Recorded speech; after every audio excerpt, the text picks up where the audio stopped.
بسم الله الرحمن الرحيم.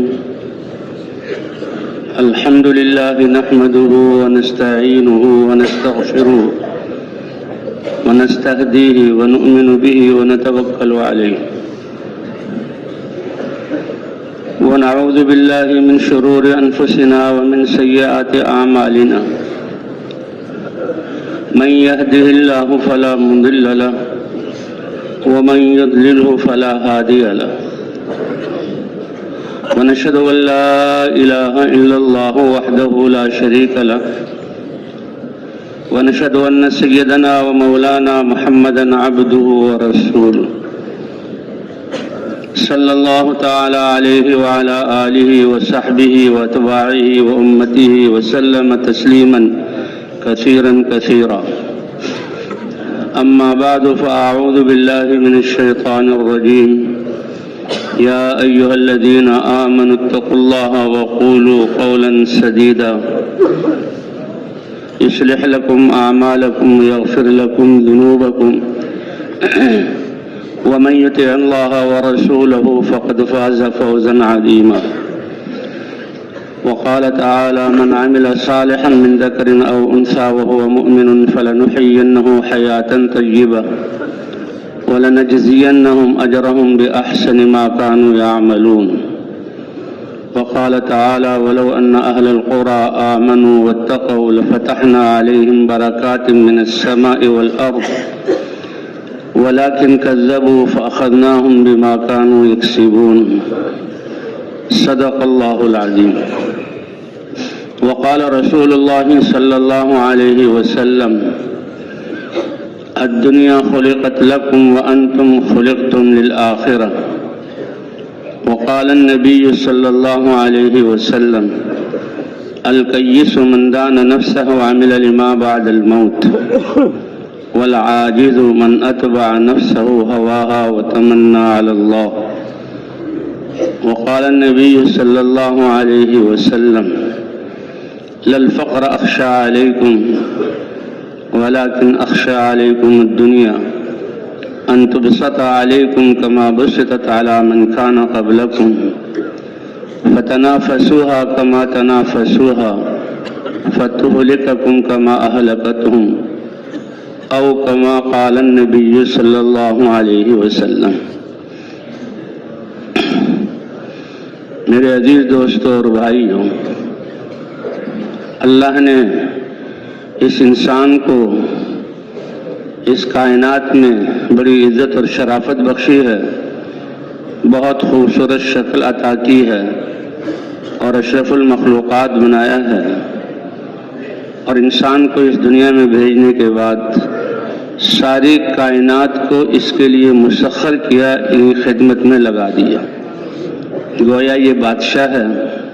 اور اللہ کے حکم سے ساری کائنات اس کے فائدے کے لیے استعمال ہو رہی ہے. جسے بادشاہ کے عادل ہونے سے، رحم دل ہونے سے سارے ملک کو فائدہ پہنچتا ہے، ایک ایک انسان کو فائدہ پہنچتا ہے، تو اسی طرح انسان کے درست چلنے سے اس میں اللہ نے اس کی کامیابی کا راز بھی رکھا ہے اور ساری کائنات کی بقا اور کائنات کے نظام کے ٹھیک چلنے کا راز بھی رکھا ہے. کیونکہ جیسے اللہ چیزوں کے خالق ہیں،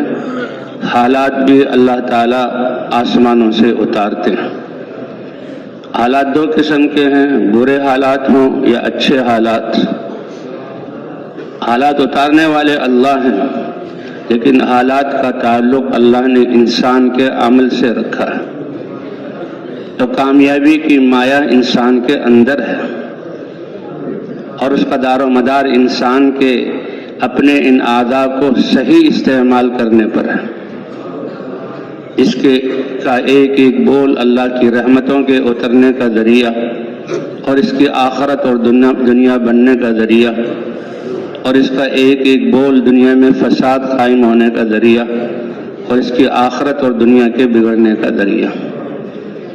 اعمال ایسے کیے ہیں کہ جنت کی طرف قریب ہوتا جا رہا ہے اور اتنا فاصلہ رہ گیا جتنا ایک ہاتھ ہوتا ہے، لیکن زبان کا ایک بول اتنا خطرناک، اللہ ہم سب کی حفاظت فرمائے، اس کی زبان سے نکل جاتا ہے، اتنی اونچائی پر جانے کے بعد جہنم کی گہرائیوں میں ڈال دیا جاتا ہے۔ اس کی زبان کا ایک کلمہ، اور برے اعمال کرتے کرتے اللہ کو ناراض کرتا ہے، برے اعمال کی وجہ سے آخرت بگڑتی ہے، اللہ دنیا بگاڑتے ہیں، جہنم اور اس کے درمیان ایک ذراع یعنی ایک ہاتھ کا فاصلہ رہ جاتا ہے، اور ایسا اللہ کو پسندیدہ ایمان کا یہ بول بولتا ہے کہ جہنم سے ہٹا کر جنت کے درجوں میں پہنچا دیا جاتا ہے۔ آج انسان کے عمل جو سب سے قیمتی مایہ ہے وہ آج ہماری نظروں میں بے قیمت بنا ہو، کیا ہوگا اس سے؟ حالانکہ اس اعمال میں آخرت اور دنیا دونوں کا بننا ہے، اسی میں کامیابی ہے۔ عمل سے کیا ہوتا ہے؟ سب کچھ عمل سے ہوتا ہے، اللہ کے وعدے ہیں، اور یہ اسباب یہ تو مخلوق ہے، اور مخلوق ایک بے جان چیز ہے، اندھی چیز ہے۔ اندھوں کے جمع ہونے سے مسائل کم نہیں ہوتے بلکہ زیادہ ہو جاتے ہیں۔ ان سب کو بنانے والی ذات اکیلی اللہ کی ہے، اور ان کو استعمال کرنے والی ذات اللہ کی ہے۔ اللہ نے ان کائنات کی چیزوں کو بنایا تو سب سے قیمتی سرمایہ اور انسان کی کامیابی کا مایہ اعمال ہے، اور اعمال کے اسباب اللہ نے سب کو برابر دیے۔ سب سے پہلے انسان کے دل کے یقین کے ساتھ تعلق ہے، اور سب سے بڑی سرمایہ اور انسان کے پاس سرمایہ اللہ کی ذات پر ایمان اور دل کا یقین ٹھیک ہونا ہے۔ کتنی بڑی بات ہے، اللہ فرماتے ہیں انا عند ظن عبدی بی، میرا بندہ جیسے میرے ساتھ یقین کرے گا تو اس کے مطابق میں معاملہ کروں گا۔ جب یہ مجھے پہچان کر میری ذات پر یقین کر کے اخلاص کے ساتھ اور مجھے راضی کرنے کے لیے عمل کرے گا تو اس کی آخرت بھی بنا دوں گا اور دنیا بھی بنا دوں گا۔ اس لیے فرمایا اے انسان یاد رکھو بِأَنَّ اللَّهَ يَرَى، اللہ تمہیں دیکھ رہا ہے۔ اور سب سے بڑا سرمایہ انسان کے ساتھ یہ ہے میں اللہ پر ایمان لانے والا ہوں، اللہ پر یقین کرنے والا ہوں، اللہ کے سامنے میں اپنے آپ کو جھکانے والا ہوں، اللہ کے احکام کو ماننے والا ہوں۔ یہ سب سے بڑا سرمایہ اور انسان کے لیے سب سے بڑے اطمینان کی چیز ہے۔ الم یعلم بأن اللہ یرا، کیا انسان یہ یقین نہیں کرتا کہ اللہ اس کے ساتھ ہے؟ حضرت موسیٰ علیہ السلام اور ہارون علیہ السلام، ان کی دعا سے ہارون علیہ السلام دونوں کو اتنا بڑا منصب ملا کہ میرا پیغام پہنچاؤ فرعون کو بھی اور بنی اسرائیل کو بھی۔ حضرت موسیٰ علیہ السلام نے عرض کیا اے اللہ وہ تیرا نافرمان بندہ ہے، ظالم ہے، مجھے ڈر ہے کہ وہ مجھے کچھ نقصان پہنچائے گا۔ فرمایا نہیں، تم جاؤ اور اس کو پیغام پہنچاؤ، اور اس بات کا اننی معکما اسمع و آرا، میں تمہارے ساتھ ہوں، سب کی سب باتوں کو سن بھی رہا ہوں اور دیکھ بھی رہا ہوں، اور ہوگا وہ جو اللہ چاہیں گے۔ تو سب سے بڑا سرمایہ یقین ہے، انسان کے دل کے اندر اللہ کی ذات پر ایمان اور اللہ کی ذات کا یقین ہے، اور پھر اس کے اعضاء کا صحیح استعمال ہونا۔ اسی لیے حضرت سلیمان علیہ السلام نے فرمایا ایمان والے کا ایک دفعہ سبحان اللہ کہنا، داؤد علیہ السلام کہ جن کو بادشاہت بھی ملی، نبوت بھی ملی،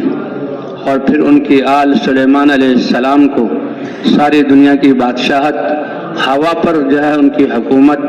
پرندوں پر ان کی حکومت، جنات پر ان کی حکومت۔ اور وہ فرماتے ہیں کہ مومن کا ایک دفعہ سبحان اللہ کہنا داؤد علیہ السلام اور ان کی آل میں جب تک یہ حکومت چلتی رہے گی اس سے زیادہ بہتر ہے،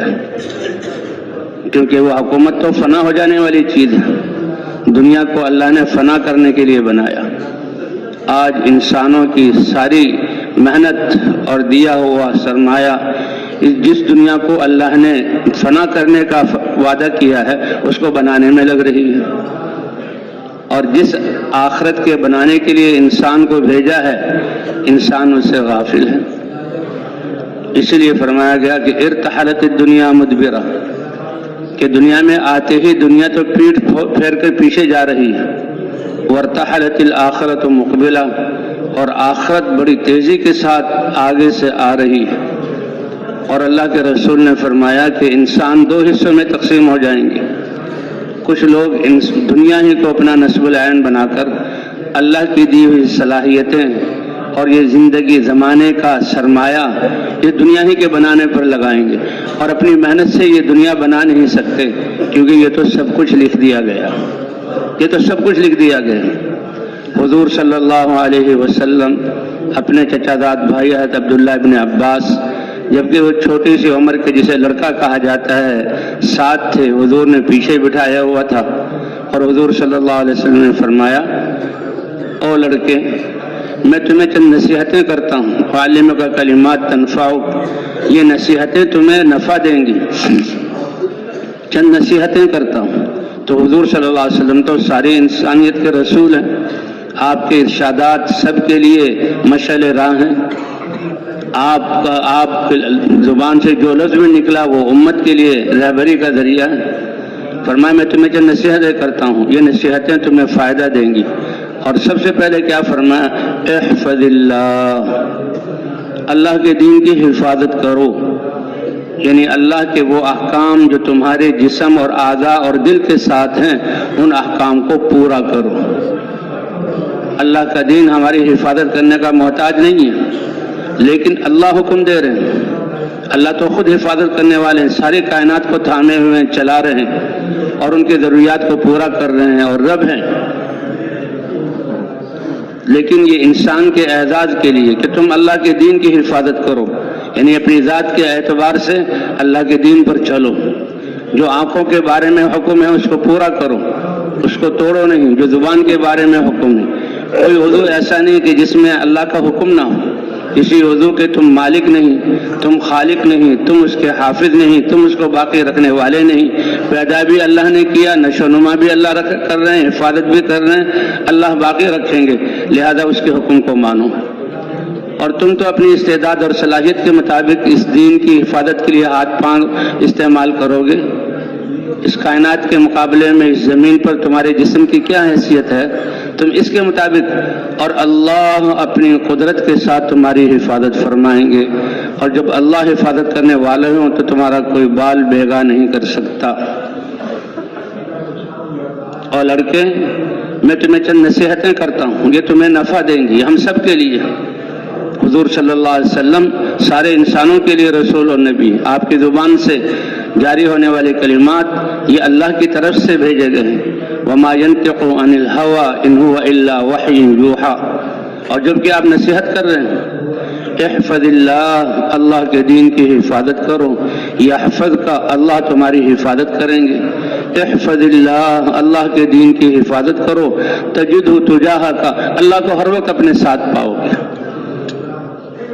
اس لیے ایمان والے کے لیے سوال ہی نہیں کہ وہ پریشان ہو اور وہ ڈر جائے اور وہ غم میں ہو، کیوں؟ اس لیے کہ اللہ اس کے ساتھ ہے۔ صحابہ کرام ایمان سے پہلے تو اپنے سائے سے بھی ڈرتے تھے، حالات سے ڈرتے تھے، بھوک سے ڈرتے تھے، جاہلیت والی غیرت کی وجہ سے اپنی بیٹیوں کو گڑھا کھود کر اس میں دفن کرتے تھے، اتنا بڑا ظلم تھا اپنی حقیقی بیٹی،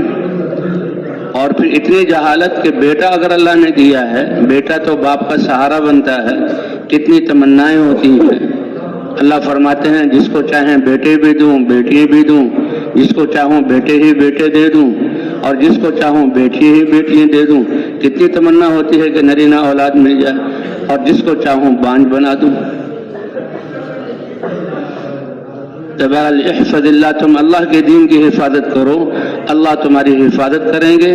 اللہ کے دین کی حفاظت کرو، اللہ کو ہر وقت اپنے ساتھ پاؤ گے، تجدہ تجاہک۔ یہی ایمان والے کے لیے سب سے بڑا سرمایہ اور سب سے بڑا وسیلہ اور سب سے بڑا سہارا، اور جب کہ اللہ بھی فرما رہے ہیں انا عند ظن عبدی بی، میرا بندہ جیسے میرے ساتھ گمان کرے گا ویسے ہی میں اس کے ساتھ معاملہ کروں گا۔ اور فرمائے اس بات کا یقین کر لو، جب یہ یقین ہے تو کوئی پریشانی نہیں، انما اصابک لم یکن لیخطئک، جو اللہ نے تمہارے لیے لکھ دیا ہے وہ تمہیں پہنچ کر رہے گا، وہ تم سے کوئی دوسرا لے نہیں سکتا یا تم سے وہ جا نہیں سکتا، کیونکہ اللہ نے لکھ دیا ہے۔ وہ انما اخطاک، جو تمہیں ملنا نہیں ہے تو وہ تم اس کو پا نہیں سکتے۔ اس لیے چیزوں کو حاصل کرنے کے لیے اللہ کی دی ہوئی صلاحیتوں کو ضائع نہ کرو،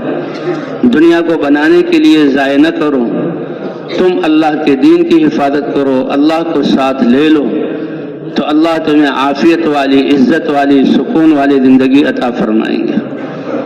رفعت الاقلام، تقدیر لکھ کر یہاں قلم اٹھا لیے گئے، وجفت الصحف، اور جن صحیفوں پر لکھا گیا وہ خشک ہو چکے، اب اس میں کوئی تبدیلی نہیں۔ تو اس لیے انسان کے لیے سب سے بڑا اور پہلا سرمایہ انسان کے دل کا یقین ہے کہ اللہ فرماتے ہیں کہ میں جو ہوں انسان کے گمان کے مطابق اس سے معاملہ کرتا ہوں۔ پھر اللہ نے جو ہے عبادات دی، فرائض دی،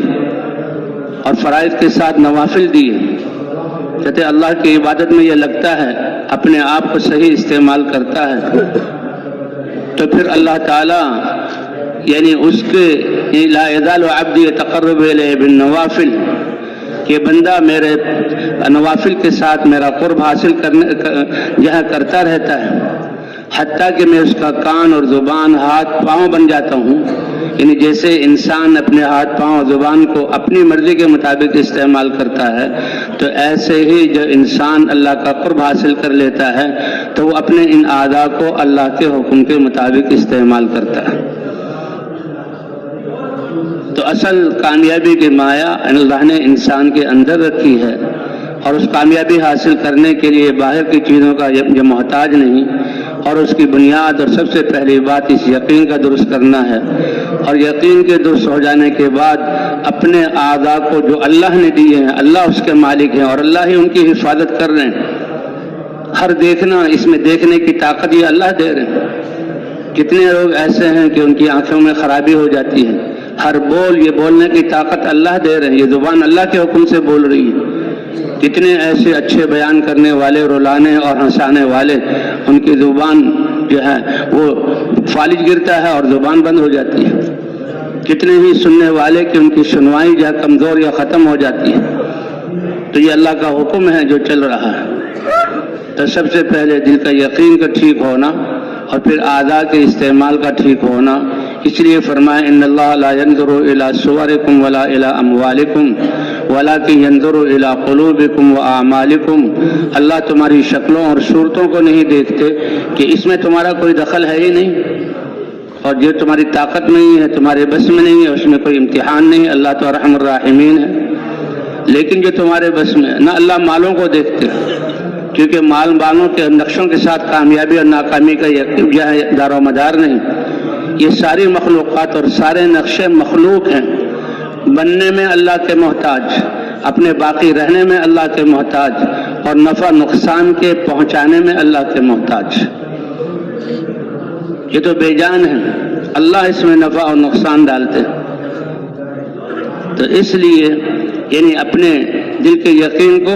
اور جسم کے اعمال کو صحیح استعمال کرنا۔ اس لیے کہتے ہیں کہ انسان ایمان کا ذرہ بھی اگر لے جائے، باقی ساری زندگی نافرمانی والی ہو، اللہ چاہیں تو سارے گناہ معاف فرما دیں، اللہ سے کوئی پوچھنے والا نہیں۔ اللہ تعالیٰ سارے گناہوں کو معاف فرما دیں، اگر چاہیں تو عذاب دے، لیکن اس ایمان کے ذرے پر معاف کرنے کے بعد اور عذاب دے کر جہنم کی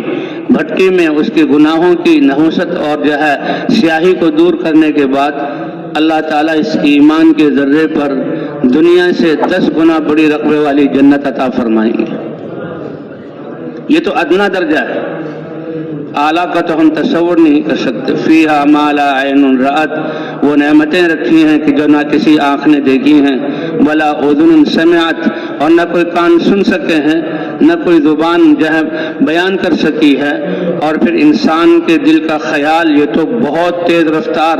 اور بہت زیادہ وسیع چیز ہے، نہ کسی کے دل میں اس نعمتوں کی خوبصورتی اور ان نعمتوں کی لذت کا خیال آیا ہے۔ اللہ وہ عطا فرمائیں گے۔ تو اصل کامیابی آخرت کا بننا ہے، اور جس کی آخرت بن گئی اللہ دنیا بھی بنا دیتے ہیں۔ اور آخرت کے بننے کا دار و مدار اللہ نے ایمان اور اعمال پر رکھا ہے۔ آخرت بھی ایمان اور اعمال سے بنتی ہے اور دنیا بھی اللہ ایمان اور اعمال سے بناتے ہیں، اور ایمان اور اعمال کا تعلق انسان کے جسم کے ساتھ، اعضاء کے استعمال کے ساتھ ہے۔ اور اگر باہر کی نعمتیں اللہ نے مال، منصب، عہدے، زمین، تجارت، زراعت، یہ نقشے دیے ہوئے ہیں، تو ان میں بھی اللہ کے احکام کو پورا کرنا۔ کتنے بادشاہ گزرے ہیں، بادشاہت ان کے پاس تھی لیکن ایمان اور اعمال والے نہیں تھے، تو ایمان اور اعمال نہ ہونے کی وجہ سے وہ ناکام ہوئے۔ اللہ تعالیٰ نے، اللہ کے رسول نے ہمیں زمانے کی خوردبین اور دوربین دی ہے کہ یہ جو ہے زمانے کی خوردبین کو دیکھو، کتنی قومیں اور کتنے بادشاہ گزرے ہیں، کون کامیاب ہوا اور کون ناکام ہوا۔ نمرود، فرعون، شداد، حامان، یہ وزارتوں اور بادشاہتوں والے تھے لیکن اپنی ان بادشاہتوں میں ناکام ہوئے، کیونکہ اصل کامیابی کا سرمایہ ایمان ان کے پاس نہیں اور اعمال ان کے پاس نہیں۔ خسرت دنیا والآخرہ، دنیا بھی ان کی گئی اور آخرت بھی گئی۔ قل هل ننبئکم بالاخسرین اعمالا، آپ کہہ دیجئے کیا میں تمہیں نہ بتلاؤں کہ محنت کرنے والے اور دنیا میں بڑے بڑے منصوبے بنا کر اپنی صلاحیتوں کو لگانے والے تھے لیکن ان کی محنتیں یہ اکارت گئی۔ فلا نقیم لهم یوم القیامت وزنا، ان کے عمل کی کوئی قیمت نہیں۔ یہ کون ہیں کہ جنہوں نے اللہ کا انکار کیا، اللہ سے ملاقات کا انکار کیا اور اللہ سے آخرت کا انکار کیا۔ فلا نقیم لهم یوم القیامت وزنا ذالک جزاؤہم جہنم بما کفروا، انہوں نے اللہ کی ذات کا انکار کیا، اللہ کے دین کا انکار کیا، آخرت کا انکار کیا،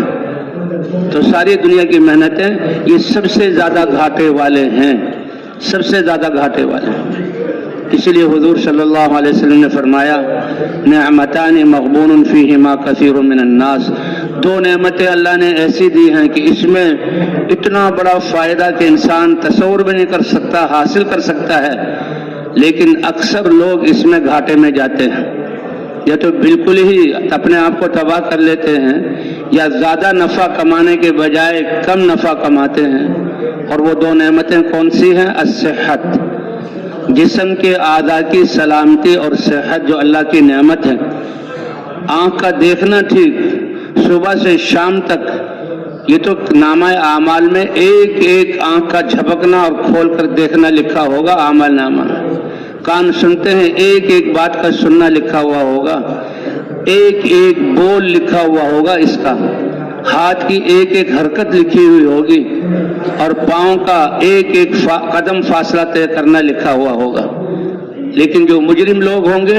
ان کے دل دہل جائیں گے۔ یوم تری المجرمین مشفقین مما فیہ، ان کے نامہ اعمال میں ہر عضو کو اپنی خواہش کے مطابق، میری مرضی ہے تو چل پڑے، میری مرضی ہے تو میں دیکھ رہا ہوں، میری مرضی ہے تو اپنی مرضی کے مطابق بول رہا ہوں، میری مرضی ہے تو ہاتھ سے لین دین کر رہا ہوں، میری مرضی ہے تو میں کھا رہا ہوں، پی رہا ہوں۔ تو یہ مجرم لوگ ہیں اور ان کے اعمال لکھے گئے ہوں گے اور ان کے دل دہلے ہوئے ہوں گے۔ جب نامہ اعمال کو دیکھیں گے، لا یغادر صغیرۃ ولا کبیرۃ الا احصاها، ہم نے تو ایسے ہی معمولی سمجھا، دیکھنے کو، بولنے کو، سننے کو، ہاتھ کی حرکت کو، یہ تو سارے اعمال لکھے ہوئے ہیں،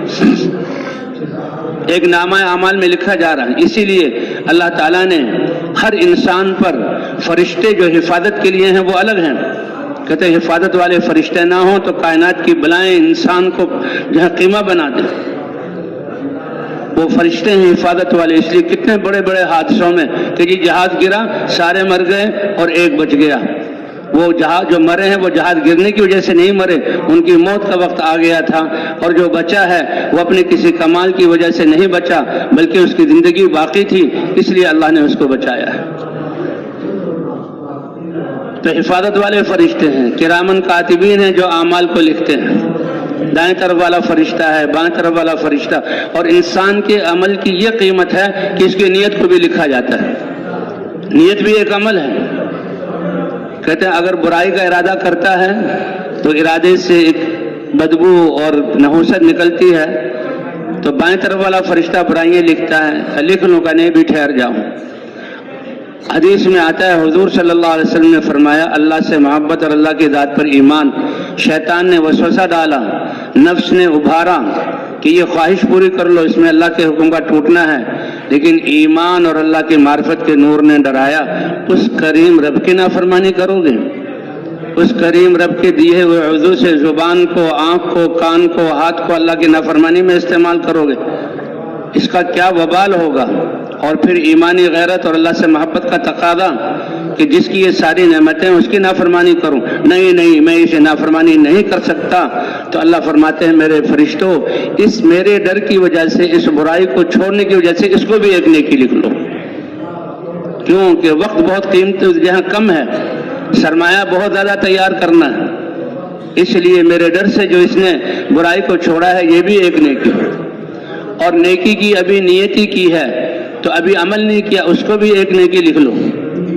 اور جو ایک نیکی کر لی تو اس کو میری طرف سے عطا اللہ کی دین ایسی کہ ایک نیکی کو 10 نیکیوں کے برابر یہ لکھو۔ قرآن میں ہے من جاء بالحسنتی، نیکی ایک کی ہوگی اور اس کے اخلاص جہاں بہت کم درجے کا ہوگا تو اللہ فرماتے ہیں کہ ایک نیکی کو وہ قیامت میں 10 نیکیاں پائے گا، اور ایک نیکی کی قیمت 7 زمین اور آسمان سے زیادہ قیمتی ہے، اور اگر اخلاص ہے تو 10 سے لے کر سینکڑوں، اور سینکڑوں سے لے کر ہزاروں، اور ہزاروں سے لے کر لاکھوں، کروڑوں، اربوں، گنتی تمہاری ختم ہو جائے گی، اور اخلاص کے اعتبار سے اللہ بے حساب نیکیوں کا ثواب عطا فرمائیں گے، کیونکہ وقت بہت تھوڑا ہے اور تیاری ہمیشہ کی زندگی کے لیے کرنی ہے، تیاری ہمیشہ کی زندگی کے لیے کرنی ہے، اس لیے اللہ کی دین تو اصل سرمایہ ہے انسان کے دل کا یقین اور انسان کے جو ہے اپنے اعضاء کو صحیح استعمال کرنا، اللہ کے حکم کے مطابق استعمال کرنا۔ اس لیے فرمایا اللہ تمہاری صورتوں کو نہیں دیکھتے کیونکہ یہ شکلیں اللہ نے بنائی ہیں، اس میں تمہارا دخل نہیں، نہ اللہ مالوں کو دیکھتے ہیں، مال کی تقسیم زیادہ اور کم یہ رہ دے، یہ دنیا کے نظام کے لیے چلیں، بادشاہ ایک ہی ہوگا، ایک ملک میں 2 بادشاہ جمع نہیں ہو سکتے، تو ایک ملک کے 27 ارب انسان وہ کیسے بادشاہ بن سکتے ہیں؟ اس لیے تو نظام کار کے لیے اللہ نے جنہیں تقسیم کی، اس پر اعمال کا دار و مدار نہیں۔ باقی تقوی جیسے سورج کو سب دیکھتے ہیں، سورج کے دیکھنے میں بھیڑ بھڑکا، شور شرابہ، دھکم پیل نہیں، تو ایسے ہی متقی بننے میں کوئی کسی سے مقابلہ نہیں، سارے انسان متقی بن سکتے ہیں، اور تقوی کے ساتھ انسان کی قیمت ہے کہ اللہ کا ڈر ہو اور اللہ کی محبت ہو۔ اللہ کا ڈر نفرت والا ڈرنا نہیں ہے، اللہ کا ڈر محبت والا کہ میرے شفیق باپ مجھ سے ناراض نہ ہو جائیں، یہ میرا باپ ہے، یہ میری ماں ہے، تو اللہ ناراض نہ ہو جائے، وہ انذار جو ڈرانا ہے وہ محبت والا ڈرانا۔ اس لیے کہتے ہیں کہ یہ مسلمان ماں باپ جو اپنے بچوں کی تربیت کریں تو بچوں کی تربیت میں چیزوں کا تاثر ان کے دل میں نہ ڈالیں، اور اپنی طاقت کی دھونس اور اپنی طاقت کا ڈر ان کے دلوں میں نہ ڈالیں، بلکہ شروع ہی سے اللہ کی بڑائی ان کے دل میں بٹھائیں، اللہ کی محبت ان کے دل میں بٹھائیں، اللہ کی ذات پر یقین ان کے دل میں بٹھائیں، اور ایسی محبت کہ بیٹا اللہ ناراض ہو جائیں گے، اور محبوب ناراض ہو جائے تو انسان پریشان ہو جاتا ہے، ایسے بچوں کی تربیت۔ تو انسان کے دل کا یقین یہ سب سے بڑا سرمایہ ہے انسان کے لیے، کہ جیسا بندہ میرے ساتھ گمان کرے گا ایسے ہی میں اس کے ساتھ معاملہ کروں گا۔ اس لیے قرآن پاک میں یہ دنیا جو ہے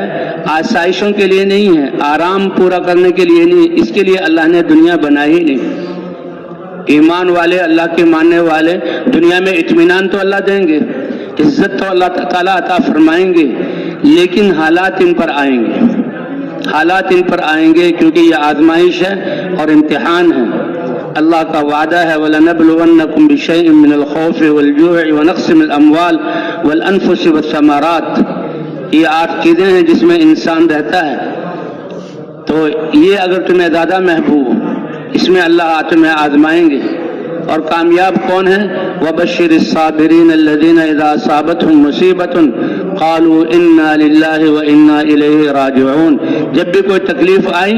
تو ان کے دل کا یقین ان کو پریشان نہیں ہونے دیتا کہ یہ اللہ کی طرف سے آئی ہے, ہم سب اللہ کے ہیں, اللہ جو چاہیں کرے, کہ ہم اللہ کے ہیں اور اللہ کی طرف لوٹ کر جائیں گے. کیا مطلب کہ اس کا اجر ملے گا. اس لیے فرمایا صبر کرنے والوں کو آپ خوشخبری سنا دیں, بشارت سنا دیں, اللہ کی طرف سے رحمتیں اور اللہ کی طرف سے نعمتیں اور اللہ کی طرف سے یہ سند کہ یہ ہدایت اولئک هم المهتدون. 3 انعامات ہیں جو اللہ نے صبر کرنے والوں کے لیے مقرر فرمائے ہیں قرآن پاک میں. اس لیے بھائی اللہ تعالیٰ نے کامیابی کی مایا ہر انسان کے اندر رکھی ہے, وہ دل کا یقین کا ٹھیک ہونا اور جسم کے استعمال کا ٹھیک ہونا. اس لیے اسلام زندگی گزارنے کا وہ طریقہ ہے کہ اللہ تعالیٰ نے اس کو وضع کیا, متعین کیا, اور اللہ تعالیٰ کی طرف سے اتارا ہوا دین انسان کے سارے شعبوں کو محیط ہے اور جسم کے سارے اعضاء کے استعمال کو محیط ہے. اس لیے فرمایا الیوم اکملت لکم دینکم, اے امت محمدیہ خوش ہو جاؤ کہ آج میں نے تمہارے لیے تمہارا دین مکمل کر دیا. وہ فقیر جس کے پاؤں میں لیتڑے نہیں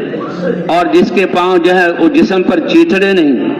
اس کے سر پر کوئی جھونپڑا نہیں اور کوئی اس کے جو ہے جیب میں یا تجوری میں ٹھیکرے نہیں, لیکن ایمان اور اعمال والا ہے, یہ سب سے کامیاب انسان ہے. ہاں, کامیاب انسان ہے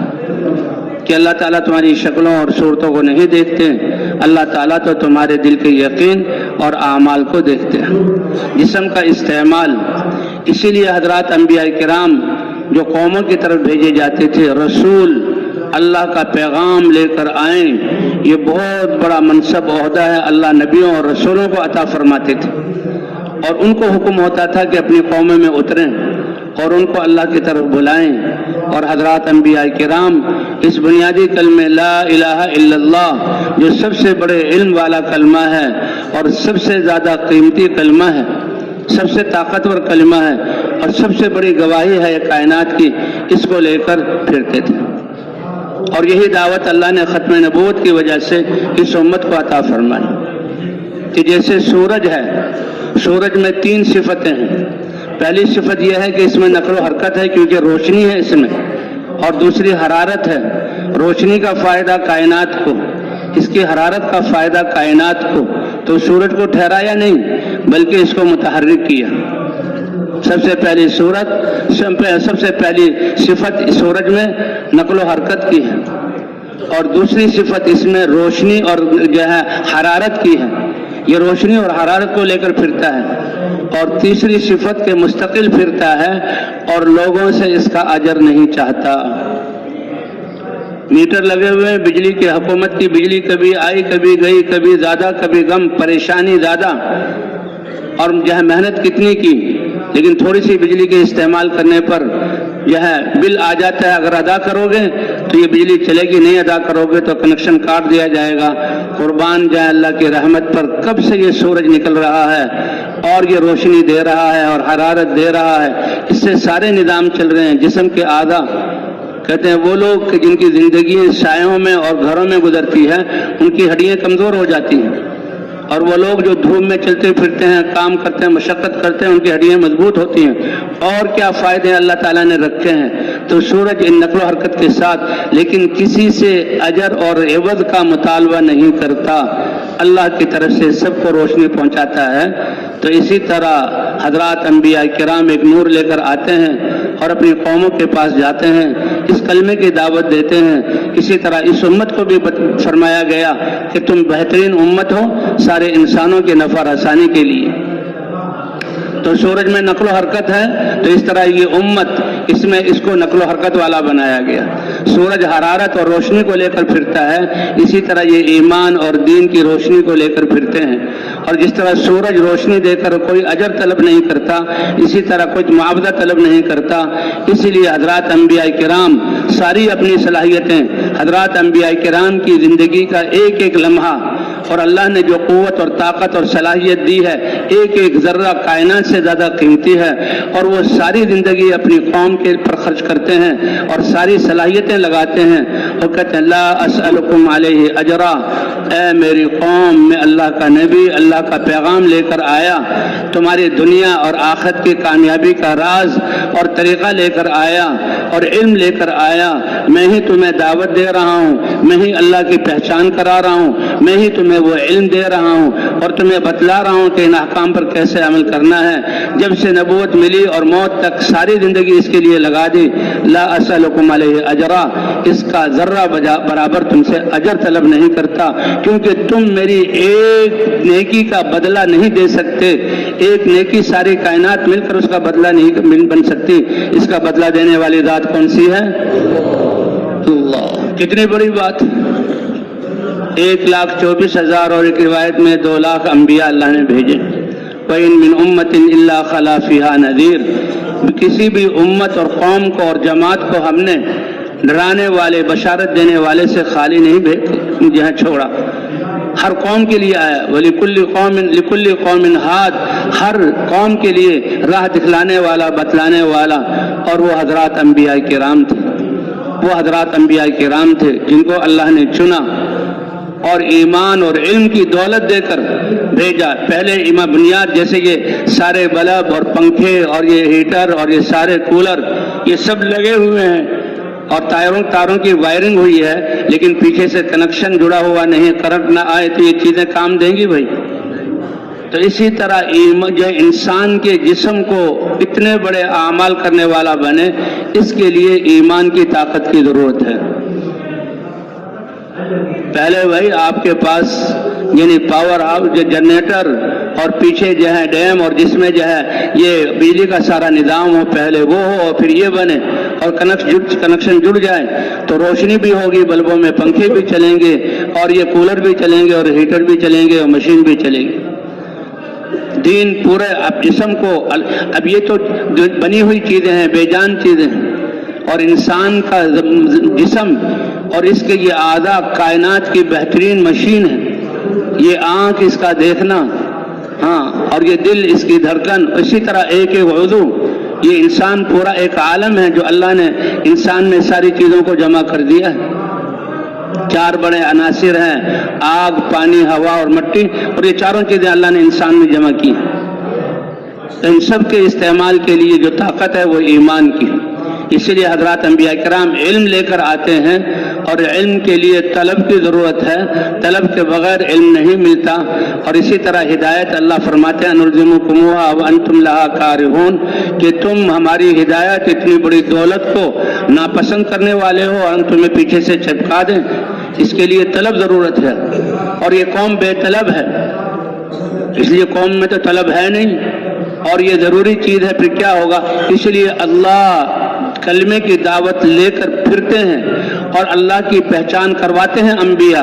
اور قرآن یہ گواہی دے رہا ہے کہ جو ایمان والے ہیں وہ سب سے زیادہ اللہ سے محبت کرتے ہیں۔ تو جنہوں نے اللہ کو پہچانا تو وہ سب سے زیادہ کس سے محبت کریں گے؟ اور جس سے انسان محبت کرتا ہے اس کے حکم کو خوشی خوشی مانتا ہے، بلکہ اپنی زندگی کی کامیابی اور خوشی سمجھتا ہے کہ جو میرا محبوب ہے وہ مجھ سے راضی ہو جائے۔ ان المحب لمن يحب مطیع، کہ جو کسی سے محبت کرتا ہو وہ تو اپنی جان نثار کر دیتا ہے۔ اسی لیے اللہ قرآن میں فرماتے ہیں کہ ایمان والے سب سے زیادہ اللہ سے محبت کرتے ہیں۔ یہ کسوٹی ہے ہر ایک کے پاس۔ اگر میں اپنے ایمان کے معیار کو دیکھنا چاہتا ہوں تو دیکھ لو کہ اللہ کا امر اور اللہ کی ذات اور اس کے احکام ساری چیزوں سے محبوب ہیں، تو یہ کامیابی اور خوشی کی علامت ہے۔ والذین آمنوا اشد حبا للہ، ایمان والے سب سے زیادہ اللہ سے محبت کرتے ہیں۔ تو سب سے پہلے دل کے یقین کا ٹھیک ہونا اور پھر سارے اعضاء کے استعمال کا درست ہونا، اور اسی کی مشق کے لیے کہ سارے اعضاء کا استعمال اللہ کے حکم کے مطابق ہو۔ تاجر کی تجارت میں یہ آنکھ اور زبان اور کان اور دماغ اللہ کے حکم کے مطابق استعمال ہو۔ زمیندار اور زراعت والے کی زراعت میں یہ سارے اعضاء اللہ کے حکم کے مطابق استعمال ہوں۔ اور عہدے والے اور دفتر والے کی ملازمت میں سارے اعضاء اللہ کے حکم کے مطابق استعمال ہوں، بادشاہ کی بادشاہت میں اللہ کے حکم کے مطابق استعمال ہوں، وزیر کی وزارت میں، سیاسی آدمی کی سیاست میں، اور طبیب کی اپنے طب اور علاج میں، انجینئر کے انجینئرنگ میں، سارے اعضاء اللہ کے حکم کے مطابق استعمال ہوں، اس کے لیے اللہ نے نماز جیسا عمل عطا فرمایا ہے۔ اللہ اکبر۔ جیسے ایمان یہ اصل طاقت ہے، ایمان ہی سے عمل کی قیمت۔ اللہ نے فرمایا کہ لوگ بڑے اچھے اخلاق ہیں، بڑے اچھے اخلاق ہیں، بھائی وہ اخلاق اچھے ہیں، ان کی مفاد اس کے پیچھے ہے۔ اچھے اخلاق جب ہوں گے جبکہ ایمان کی بنیاد پر وہ لوگوں سے اچھا معاملہ کریں گے۔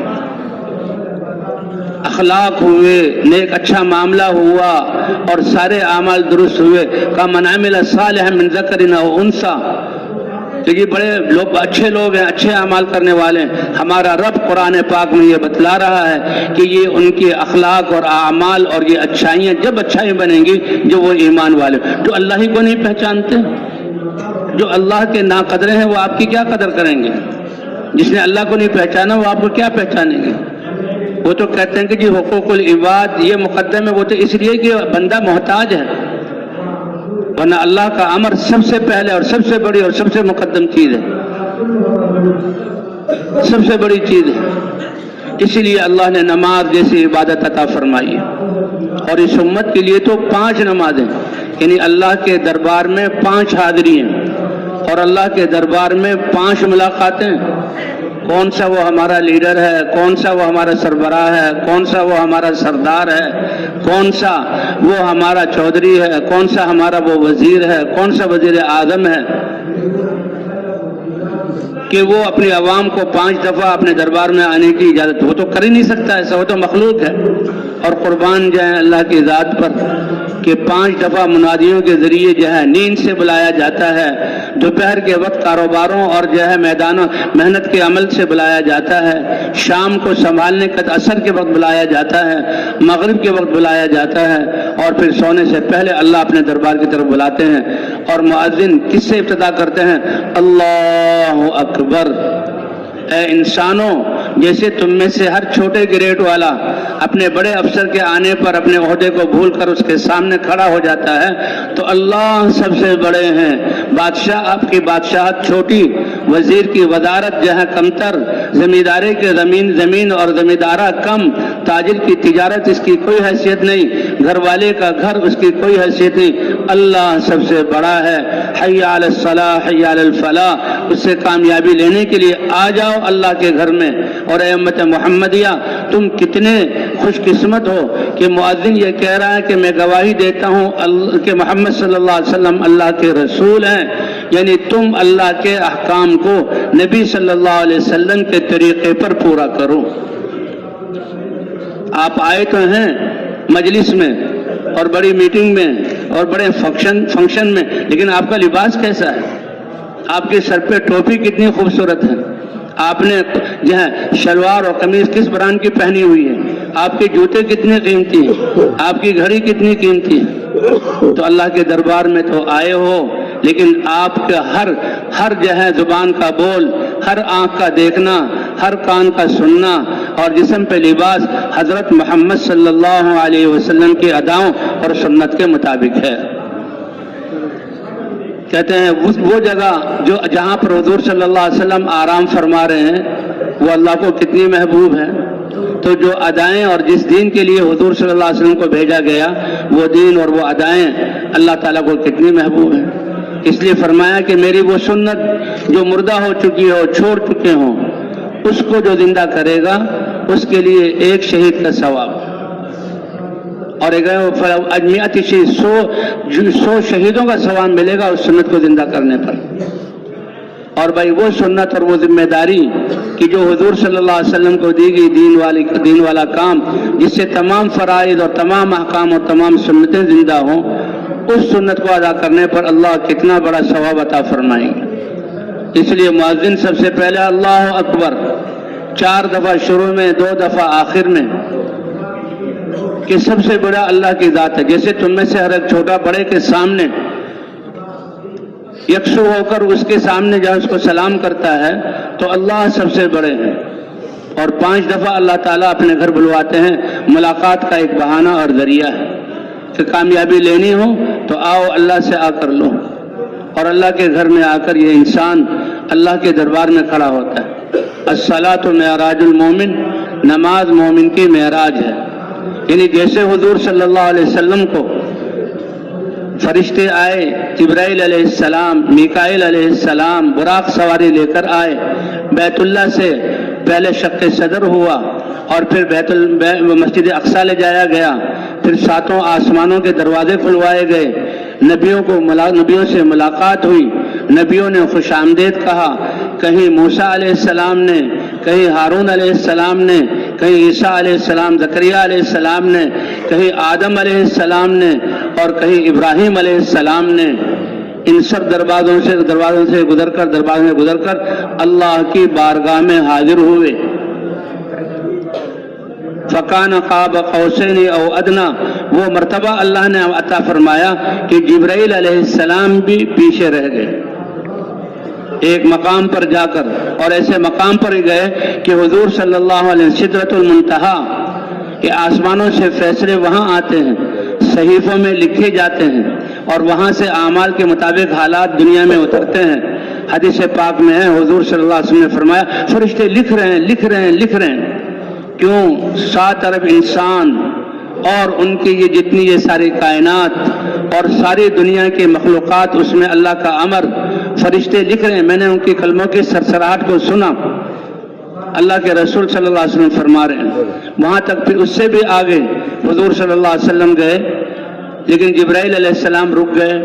اے جبرائیل تم کیوں رہ گئے؟ کہا اب اللہ کے انوارات اور تجلیات کا وہ نور ہے کہ اگر جبرائیل بھی ایک بال کے برابر اوپر ہو تو انوارات یہ ہیں جبرائیل کے پروں کو جلا دیں۔ اور اللہ تعالیٰ نے وہاں پر اس امت کے لیے 50 نمازیں عطا فرمائیں، کیونکہ عبادت کے لیے پیدا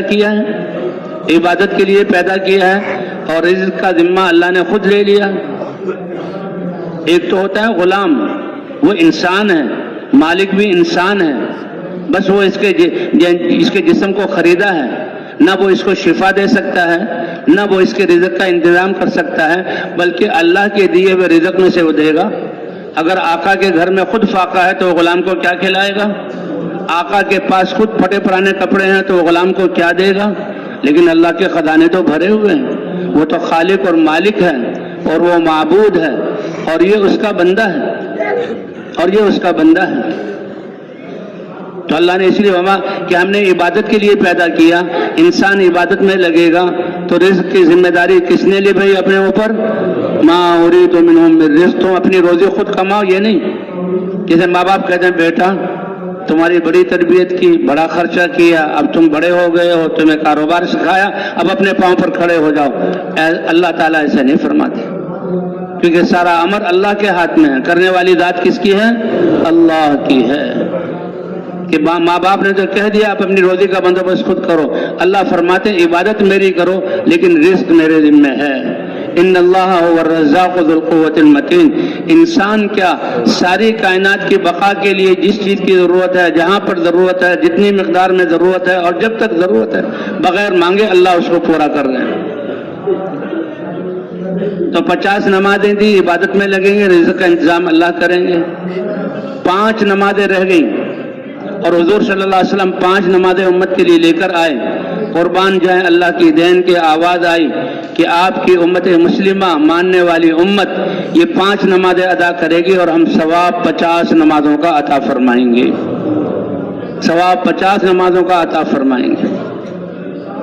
تو زندگی اللہ نے بہت تھوڑی سی دی ہے، اور سرمایہ کبھی ختم نہ ہونے والی زندگی کے لیے کرنا ہے۔ دنیا کی ایک چیز کا فائدہ انسان ایک دفعہ اٹھاتا ہے، کھانا ایک دفعہ کھا لیا، جو روٹی کھا لی، سالن کھا لیا، بس ختم۔ کپڑے پہنے کچھ دنوں بعد پھٹ کر ختم ہو گئے، گھر بنایا پرانا ہو گیا، کھنڈرات کی شکل میں بن گیا، ختم ہو گیا۔ لیکن ایک ایک نیکی کا یہ نیکی باقی رہے گی ہمیشہ کے لیے، اور اس کا اجر اللہ ہمیشہ ہمیشہ عطا فرماتے رہیں گے جنت کی نعمتوں کی شکل میں، اور جنت میں انعامات اور مدوں کی شکل میں اللہ تعالیٰ یہ عطا فرماتے رہیں گے۔ اور وہ نیکیاں کیا ہیں؟ انسان کے جسم کا اپنے اعضاء کو صحیح استعمال کرنا۔ تو یہی شروع میں بتایا گیا کہ یہ زندگی اللہ نے دی ہے، یہ بہت تھوڑی زندگی ہے، یہ بڑا سرمایہ ہے، بڑی یہ قیمتی زندگی ہے، ایک ایک لمحہ یہ قیمتی ہے، اور اللہ نے یہ جسم دیا ہے، یہ اعضاء دیے ہیں،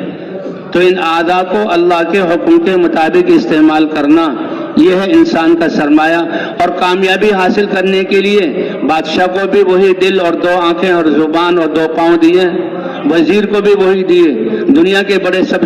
سے بڑے تاجر کو بھی وہی دیے، اور دنیا کے سب سے بڑے زمیندار کو بھی وہی دیے، اور سب سے گھٹیا درجے کے اور کم درجے کے انسان کو بھی وہی دیے، کیونکہ ان اسباب کی کمی زیادتی کے ساتھ انسان کی کامیابی کا کوئی تعلق نہیں۔ ایمان ہر ایک کے دل کے یقین کے صحیح ہونے اور اعضاء کے صحیح استعمال ہونے پر دار و مدار ہے۔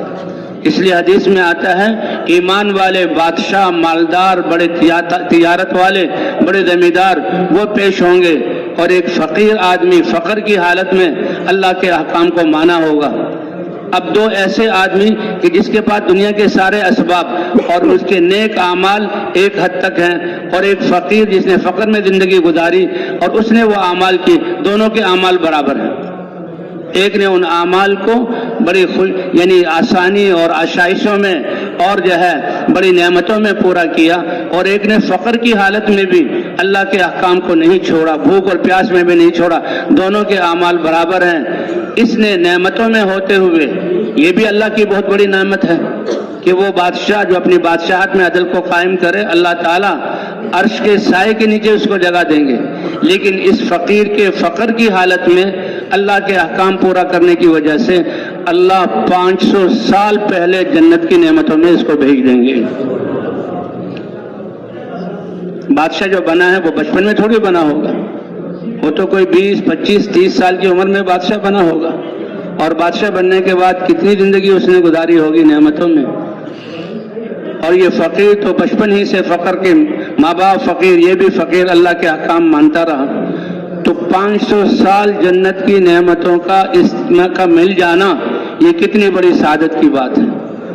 تو بھائی کامیابی کا دار و مدار وہ انسان کے جسم کے استعمال کے صحیح ہونے پر دل کا یقین بھی ٹھیک ہو اور جسم کا استعمال بھی ٹھیک ہو۔ جیسے کہ ہر کارخانہ جو مشین بنانے والا ہے وہ مشین کے ساتھ کتاب بھیجتا ہے کہ اس مشین کو ایسے استعمال کیا جائے، اور انجینئر بھیجتا ہے کہ خراب ہونے کی صورت میں یہ انجینئر اس کو ٹھیک کر کے دے گا، تم نہیں جانتے اس کی باریکیوں کو۔ اسی طرح اللہ تعالیٰ نے انسان جو سب سے قیمتی مشین ہے، اور اس کے یہ اعضاء سب سے قیمتی مشینری ہے،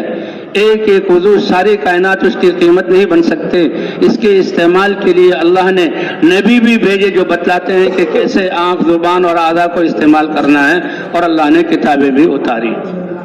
بعض نبیوں کو مستقل کتابیں دی رسولوں کو، اور بعض نبیوں کو پہلی جو کتاب ہے اسی کا حکم ہوا۔ اور کتنا بڑا احسان ہے کہ اللہ تعالیٰ نے ہمارے لیے نبی اتارے تو حضرت محمد صلی اللہ علیہ وسلم جیسے، اور ہمارے لیے کتاب اتاری تو قرآن جیسی کتاب اتاری۔ فرمایا میری امت فخر و ناز کرو اپنے نصیبے پر، کیونکہ اللہ نے قرآن میں فرمایا کسی امت کو ہم نے نبی کے بغیر خالی نہیں چھوڑا۔ نبی بینا ہے اور انسان نابینا ہے۔ بینا کی کامیابی، نابینا کی کامیابی بینا کے پیچھے چلنا ہے۔ ہماری کتابوں میں ایک لطیفہ لکھا ہے کہ ایک نابینا تھا، اور وہ رات کے وقت اس نے کہیں جانا تھا، تو وہ روڈ پر آیا، اس کے لیے تو رات دن برابر ہے، اس کو تو کچھ نظر آتا ہی نہیں۔ وہ باہر راستے پر آیا، اور آدمی نابینا جو باہر آتا ہے تو وہ آواز، ہے بھائی کوئی جو میرا ہاتھ پکڑ لے، ہے کوئی بھائی جو مجھے فلان جگہ تک پہنچا دے۔ تو انسان اگر انسانیت ہے، مسلمان ہونا تو بہت آگے کی بات ہے۔ مسلمان تو سب سے زیادہ اخلاق والا ہوتا ہے، جس کی اخلاق کی ابتدا یہاں سے ہوتی ہے کہ اس کی زبان اور ہاتھ سے مسلمان محفوظ رہیں، اور اس کی صلاحیت انسانوں کے فائدے کے لیے لگے۔ تو بہرحال وہ نابینا راستے کے نکلا، کہیں جانا تھا، اور راستے میں اس نے ہاتھ میں لالٹین لے لی، راستے میں لالٹین لے لی اور لاٹھی کے ذریعے چل رہا ہے اور پکار رہا ہے کوئی میرا ہاتھ پکڑ لے اور مجھے کہیں پہنچا دے۔ تو کسی نادان سے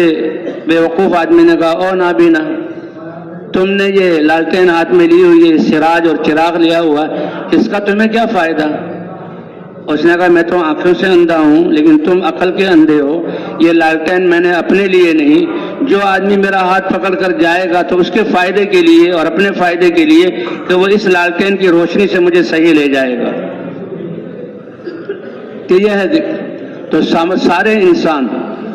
اللہ کی ذات کو پہچاننے، اللہ کی صفات کو جاننے اور آخرت کے امور کے پہچاننے میں نابینا ہیں، اور حضرات انبیاء کرام بینا ہیں۔ اللہ نے ان کو علم دے کر اتارا اور انہوں نے انسانوں کو یہ بینائی دی، تو انسانوں کی کامیابی نبیوں کے پیچھے چلنا ہے۔ اسی لیے اللہ نے زمانے کی خوردبین اور دوربین ہمیں دے دی کہ زمانے سے پوچھ لو، اور زمانے یہ اللہ نے ہمیں زمانے کی خوردبین اور دوربین دی، اور اللہ کے رسول نے اور وہ خوردبین اور دوربین دی جو آخرت کے سارے مناظر ہمارے سامنے قائم کر دی۔ یہ دنیا والوں کے بنائے ہوئے یہ خوردبین اور دوربین آلات مخلوقات کو تو دیکھ سکتے ہیں جو ان کے سامنے ہے، لیکن آسمانوں سے اوپر کیا ہے نہیں دیکھ سکتے، اللہ کی ذات کو نہیں پہچان سکتے، آخرت کے امور کو نہیں پہچان سکتے۔ اور اللہ نے ہمیں نبی کے ذریعے سے ایسی قرآن کی روشنی دی ہے کہ ساری آخرت کے حالات اللہ نے قرآن پاک میں بیان کر دیے۔ اما الذین سعدوا ففی الجنہ، کہ جو سعادت مند لوگ ہوں گے وہ جنت میں ہوں گے، اور جو کافر اور مشرک ہوں گے ان کا ٹھکانہ جہنم ہوگا۔ اللہ ہم سب کی حفاظت فرمائے۔ فاما من طغى وآثر الحیاۃ الدنیا فإن الجحیم هی المأوى واما من خاف مقام ربه ونهى النفس عن الهوى فإن الجنة هی المأوى، کہ جس انسان نے جو اللہ پر ایمان لایا اور اللہ کے سامنے پیش ہونے سے اور اپنی زندگی کے ایک ایک لمحے کا حساب دینے سے ڈرا، اس لیے اپنے نفس کو خواہشات سے روکا اور اپنے نفس کو جو ہے اللہ کے حکم کے مطابق استعمال کیا، فإن الجنة هی المأوى، بس موت اس کے درمیان ہے، اللہ تعالیٰ اس جنت اس کو ٹھکانہ عطا فرمائیں گے۔ اس لیے اصل سرمایہ اعمال کا ہے، ایمان اور اعمال۔ حضرت محمد صلی اللہ علیہ وسلم فرماتے ہیں حدیث میں کہ جو آدمی ہر نماز کے بعد آیت الکرسی کا اہتمام کرے گا، آیت الکرسی یہ قرآن کی آیاتوں میں سے سب سے بڑی آیت، کیونکہ اس میں 17-18 دفعہ اللہ کا ذکر ہے۔ اللہ لا الہ الا هو الحی القیوم لا تأخذ، ایک ہی آیت میں اللہ کی وحدانیت کو بیان کی سب سے بڑی وحدانیت کا سب سے بڑی صورت یہ جو آیت ہے آیت الکرسی، کہ جس میں اللہ وسع کرسی السماوات والارض، فرمایا کہ جو ہر نماز کے بعد آیت الکرسی اہتمام کے ساتھ پڑھے گا، اس کے اور جنت کے درمیان صرف اس کی موت حائل ہے۔ یہ جنت کی خوشیاں اور اطمینان اللہ دنیا میں بھی عطا فرمائیں گے، اور جنت کا حقیقی داخلہ موت کے بعد ہوگا، کیونکہ وہ آخرت کا تذکرہ، وہ آخرت کا جو ہے معاملہ ہے۔ اس لیے بھائی کامیابی کا دار و مدار ایمان اور اعمال پر ہے، یہ اصل سرمایہ ہے۔ آج یہ بے قیمت بنا ہوا، اور جس دنیا کو اللہ نے فنا کرنا، اور دنیا ہم دیکھ رہے ہیں کہاں گئے وہ بادشاہ جو خاک میں مل گئے، کوئی ان کا ذکر کرنے والا نہیں، کہاں گئے ان کے بنائے ہوئے قلعے جو کھنڈرات بن گئے اور لوگوں کی سیرگاہیں بن گئے ہیں، جہاں بادشاہ رہا کرتے تھے، پہرے ہوا کرتے تھے، لوگ اپنے بوٹ اور جوتوں سمیت ان کو دیکھتے ہیں، اور ایک فقیر سے فقیر جہاں ٹکٹ دے کر ان چیزوں کو دیکھتا ہے، ایسے وہ بے قیمت ہو گئے۔ تو قیمت تو ایمان اور اعمال کی ہے، اس لیے فرمایا اللہ تمہاری شکلوں صورتوں کو نہیں دیکھتے، نہ اللہ تمہارے مالوں کو دیکھتے ہیں، اللہ تعالیٰ تو تمہارے دل کے یقین کو اور اعمال کو دیکھتے ہیں۔ اور سب سے بڑی بنیاد اور سب سے بڑی طاقت، جیسے شروع میں عرض کیا گیا کہ جیسے کرنٹ کے بغیر ایئر کنڈیشن کی کوئی قیمت نہیں، اس کولر کی کوئی قیمت نہیں، بلکہ بجلی اگر آنی ہی نہیں تو یہ پیسے اس کے ضائع ہو گئے، وہ تو ایک جو ہے خراج میں اور کباڑ میں یہ چیزیں بکیں گی، کوئی قیمت نہیں ملے گی، اس کی قیمت جو ہے کرنٹ کی وجہ سے ہے۔ اسی طرح مسلمان کے اعمال کی قیمت کے ایک ایک عمل ساتوں زمین اور آسمان سے زیادہ قیمتی ہے۔ ساتوں زمین اور آسمان ایک پلڑے میں رکھ دیے جائیں اور ایک نیکی دوسرے پلڑے میں رکھ دی جائے تو نیکی والا پلڑا بھاری ہو جائے گا، تو ان کی قیمت اس ایمان کی وجہ سے ہے، اور اس کے لیے اللہ نے نبیوں کو بھیجا، اور زمانے کی خوردبین اور دوربین دے دی کہ زمانہ بتائے گا کہ بادشاہ ہوں یا فقیر، زمیندار ہوں یا تاجر، بڑی قوم طاقت والے ہوں یا کمزور، اگر ایمان اور اعمال والے ہیں وہ کامیاب ہوئے۔ یوسف علیہ السلام بادشاہت میں کامیاب ہوئے، سلیمان علیہ السلام بادشاہت کے ساتھ کامیاب ہوئے، داؤد علیہ السلام بادشاہت کے ساتھ کامیاب ہوئے، اپنی بادشاہت کی وجہ سے نہیں بلکہ ایمان اور اعمال اور اللہ نے نبوت اور رسالت والا جو مرتبہ عطا فرمایا تھا اس کی وجہ سے۔ اور نمرود اور جو ہے فرعون اور حامان اور شداد اور قارون اور قوم عاد جو جسمانی طاقت میں کتنی بڑی، قوم سمود جو ہے جو صنعت میں کتنی آگے، قوم شعیب جو تجارت میں کتنی آگے، اور قوم سبا کہ ان کی زراعت کا وہ نقشہ، انہوں نے جو ڈیم بنایا تھا، پورے یمن میں جو بارشیں ہوتی تھی اور پانی ایک وادی میں آ کر سمندر میں چلا جاتا تھا، اس پانی کو جمع کرنے کے لیے ڈیم بنایا اور ہزاروں ایکڑ انہوں نے زمینیں آباد کی، اور اتنے پھلدار درخت تھے، روایات میں آتا ہے کہ پھل ٹپکتے تھے، ایک عورت تھوڑی دیر کے لیے ٹوکرا لے کر درختوں کے نیچے سے گزر جائے تو وہ پھلوں سے بھر جاتا تھا، اور نہروں کا سلسلہ ایسا تھا، اور بستیاں قریب قریب تھی۔ وہ کہتے ہیں سنتے تھے کہ سفر میں تو بڑی مشقت ہوتی ہے، یہاں کی یہ ٹھنڈی ہوائیں اور یہ درختوں کے سائے اور کھانے پینے کی ریل پیل اور آبادیوں کا قرب، ہمیں تو سفر محسوس ہی نہیں ہوتا کہ ہواؤں سے تازگی آ رہی، سانس لینے سے جسم میں تازگی آ رہی، ہر جگہ پھل ان کو مل رہے ہیں، بستیاں موجود ہیں، لوگ جو ہیں استقبال کرنے والے اور جو ہے ان کی ضروریات کو پورے کرنے والے موجود۔ اے اللہ، سفر کی کیا مشقت ہوتی ہے؟ سفر میں تو سنتے ہیں آدمی بیابانوں سے گزرتا ہے، جنگلوں سے گزرتا ہے، پسینہ آتا ہے، دھوپ لگتی ہے، تھکاوٹ ہوتی ہے، بھوک لگتی ہے، اس لیے زیادہ راہ۔ تو سفر تو ایک سفر ہے۔ اے اللہ، ہمیں بھی سفر کو دوری پیدا کر دے، ہمیں پتہ تو لگے سفر کیا ہے۔ انسان ایک عجیب جو ہے مخلوق ہے۔ تو اللہ نے یہ نعمتیں دی ہوئی تھی، لیکن جب اللہ کی نافرمانی ہوئی تو اللہ نے ایک دم ان کو ہلاک نہیں کیا۔ روایات میں آتا ہے 12 نبی ان کی طرف بھیجے، بلدۃ طیبۃ ورب غفور، نبی کی دعوت سے ایمان اور اعمال والے بنے تو پانی ان کا ضائع ہو رہا تھا، زمین ان کی بیابان تھی، اس پر اللہ نے ان کو سمجھ عطا فرمائی۔ پورے یمن کے پہاڑوں پر برسنے والی بارشوں کا قیمتی پانی انہوں نے ڈیم میں جمع کیا، اور اس کے ذریعے سے سامنے ہزاروں ایکڑ کی زمین، لاکھوں ایکڑ زمین انہوں نے باغات سے آباد کی، اور یہ نعمتیں ان کو ملی،